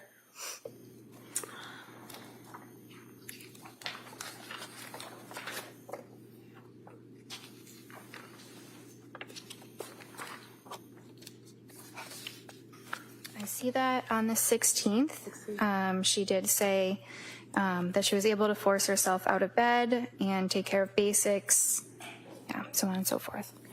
Were you aware that she had gone to the Museum of Science with her family on January 8th and spent a few hours there interacting with the exhibits and the children? No. Were you aware on January 15th, the day before that session, she had been to the Cape Codder down in Hyannis with the family, interacting with the kids and going down little water slides and all of that? No. Were you aware that on January 14th, she watched all three kids while Pat went to a brunch and was fine? No. Were you aware that on January 16th, her husband took Cora skiing and she was alone with the boys all day and had no issues? No. You were asked about the thyroid and how that can affect mental health and postpartum. Were you aware that at both South Shore Hospital and Brigham and Women's Hospital, her thyroid limits were in normal range? No, I was not. You received a discharge summary from McLean Hospital? Yes. What's contained in the discharge summary? So it includes information about how the patient initially presented, what they said when they first came to the hospital, and their initial assessment from the psychiatrist that they spoke with. It talks a bit about their treatment course, how things progressed, any changes that were made, and then it talks about how the patient appears on the day of discharge. Does it also include what medications they were prescribed and what the diagnosis might have been? Yes. And was that sufficient in terms of your review of the information that you needed for you to know about your patient at that time? Yes, that was a very helpful amount of information that I would typically review that amount of information for a patient after the hospital. Now, you were asked about your January 23rd, 2023 session with the defendant. Defense counsel asked if you had, recommended a hospital evaluation for her on that day, and you said no. Why not? Because she was completely denying any suicidal ideation or homicidal ideation. There were no signs of psychosis or mania, so there were no serious signs that her safety or that anyone else's safety was at risk. And during that session, did she ever tell you that she planned to harm herself or the children? No. If she had done that, what would you have done? I would have, it depends exactly how it would have played out. It would definitely include hospitalization. If the children were in immediate harm, it might include enlisting help from my staff so that they could call the police while I'm on the phone with her. I think it depends, but I would address it promptly. You were asked by defense counsel about the amitriptyline that you prescribed on January 16th, 2023. That initial prescription was for 10 milligrams, correct? Yes.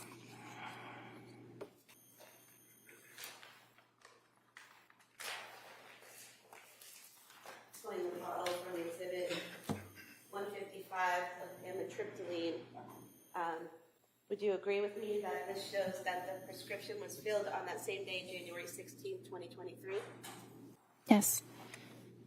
And out of this pill bottle here, there were 30 pills in this prescription, correct? Yes.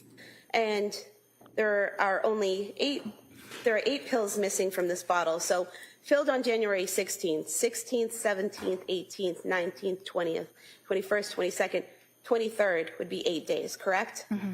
And on the 23rd is when you said she could raise it to 20 milligrams? Yes. So if there are only 8 pills missing, she never took that additional dose, correct?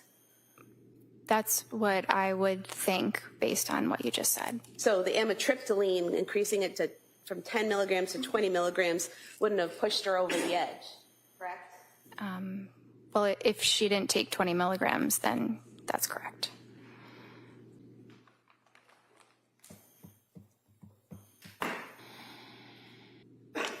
I have nothing further, thank you. All right. Then recross. Briefly. So one of the questions that prosecutor asked you pertained to whether or not you could reach out to a third party. You recall that question, like mother, father, husband? Yes. And we already on cross talked about that you didn't, and they didn't call you, but then the DA also raised that, and you said you didn't have HIPAA permission. You recall just telling that to the jury? Yes. That was an additional detail. All right. So what does that mean? Well, HIPAA is the privacy law for patients, which we have to respect and honor very diligently. So we are not allowed to talk about a patient's treatment to anyone. We're not even allowed to say that they are a patient at our clinic unless they were to waive those HIPAA rights.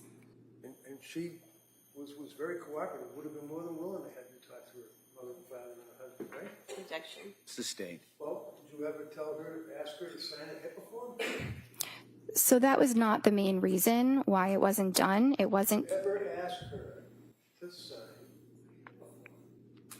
a release, you mean? Yeah. Yes. No, I did not ask her to sign a release. And if she did sign a release, even though her mother, her father, her husband didn't call you, you could have then reached out to them, right? I could have, but it is not typically something that is done when you have an adult patient who's able to speak for themselves. Yeah, what is that? It's not typically done when? When you have an adult patient who is able to speak for themselves. My God, you don't call the parents that she's living with because they're helping her or her husband? No. Because why? She's able to advocate for herself? Yes. Prosecutor yet again raises the issue of the marijuana. You recall that question? Yes. She wasn't smoking marijuana, was she? She did not tell me she was smoking marijuana. Did she tell you that she was using marijuana? No. Did she tell you that she was using gummies? No. Did she, because gummies in plural is what the DA asked you, right? That she was using gummies? Yes. Now, I asked you about getting access to the Women and Infants Hospital records, which you did not. Which you did not, right? I did not. And we already went over that. You could have, if you asked for them with a HIPAA form, right? Objection. Didn't ask about those records. I don't care if she asked about the Beyond records. the scope. Overruled. You can ask that question. She asked you about marijuana gummies, right? Yes. Okay. Your Honor, I would offer the Women and Infants Hospital records from Rhode Island dealing with Lindsay Clancy. No objection. Okay, they may be admitted. I just want to look at them at some point to make sure it's a clean copy. Sure, yeah. Before it goes to the jury, you can review it.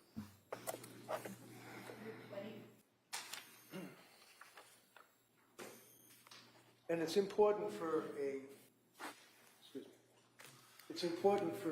patient to be forthright when asked questions by their provider, right? Yes. And you always, your opinion, found her to be forthright, right?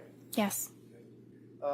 If I could approach you with Exhibit 220, and see the second paragraph, it begins in the middle of November. Could you read that for a sentence?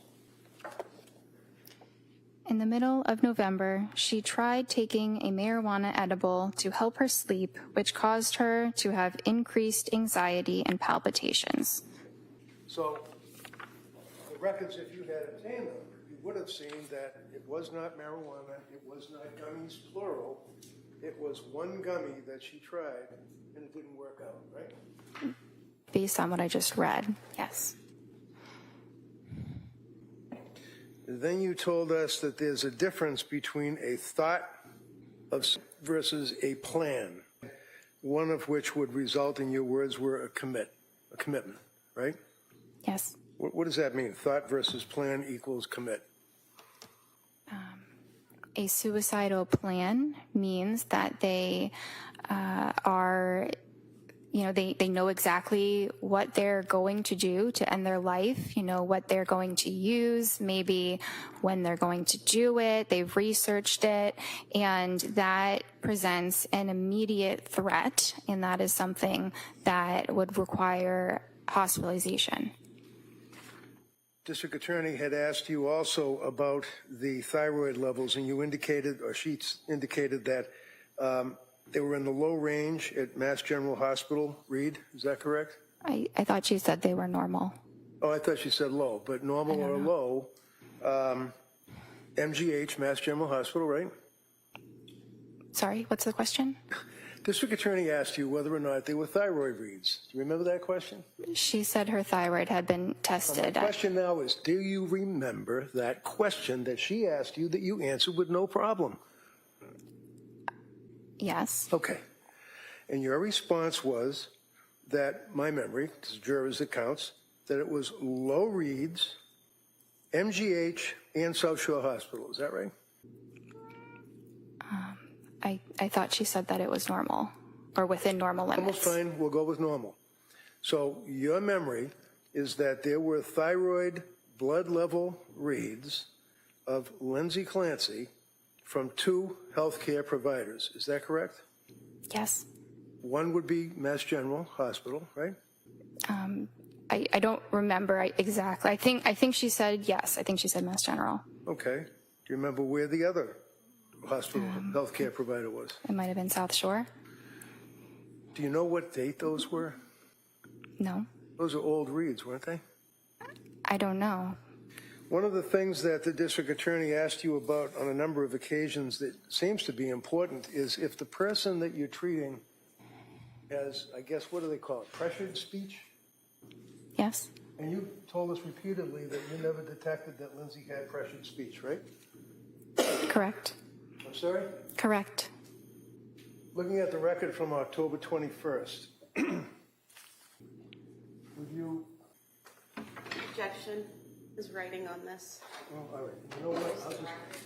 I'll ask her to just look at it. Might take a look at it, and if you want to get the actual exhibit, we could do that.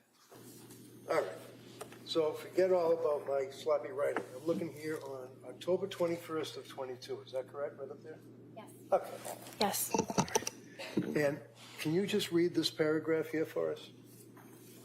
No sleep last night. Falls asleep after 40 minutes. Heart racing, severe anxiety. Worrying about kids, baby, sleep. Yawns but not drowsy. Not hyper, pressured speech.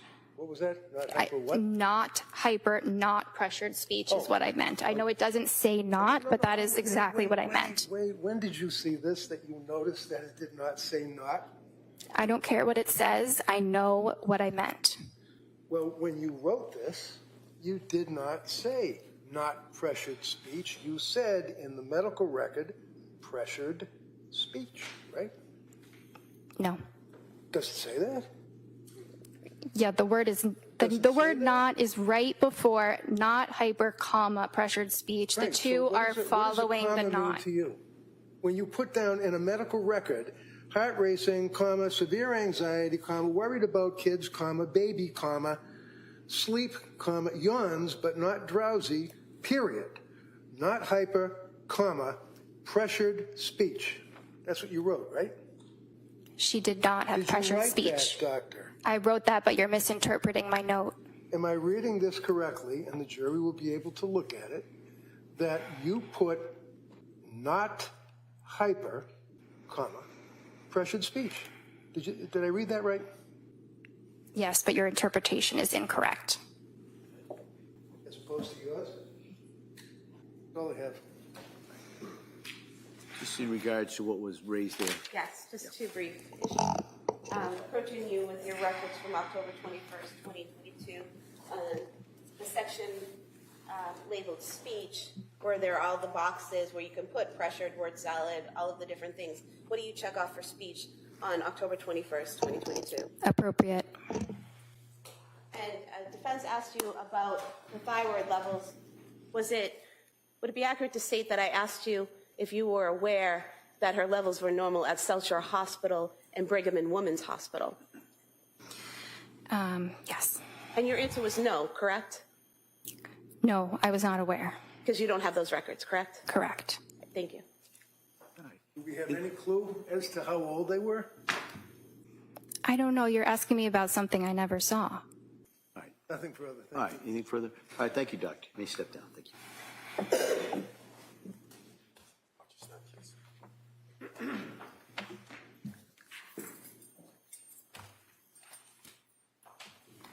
Your Honor, the Commonwealth would move to submit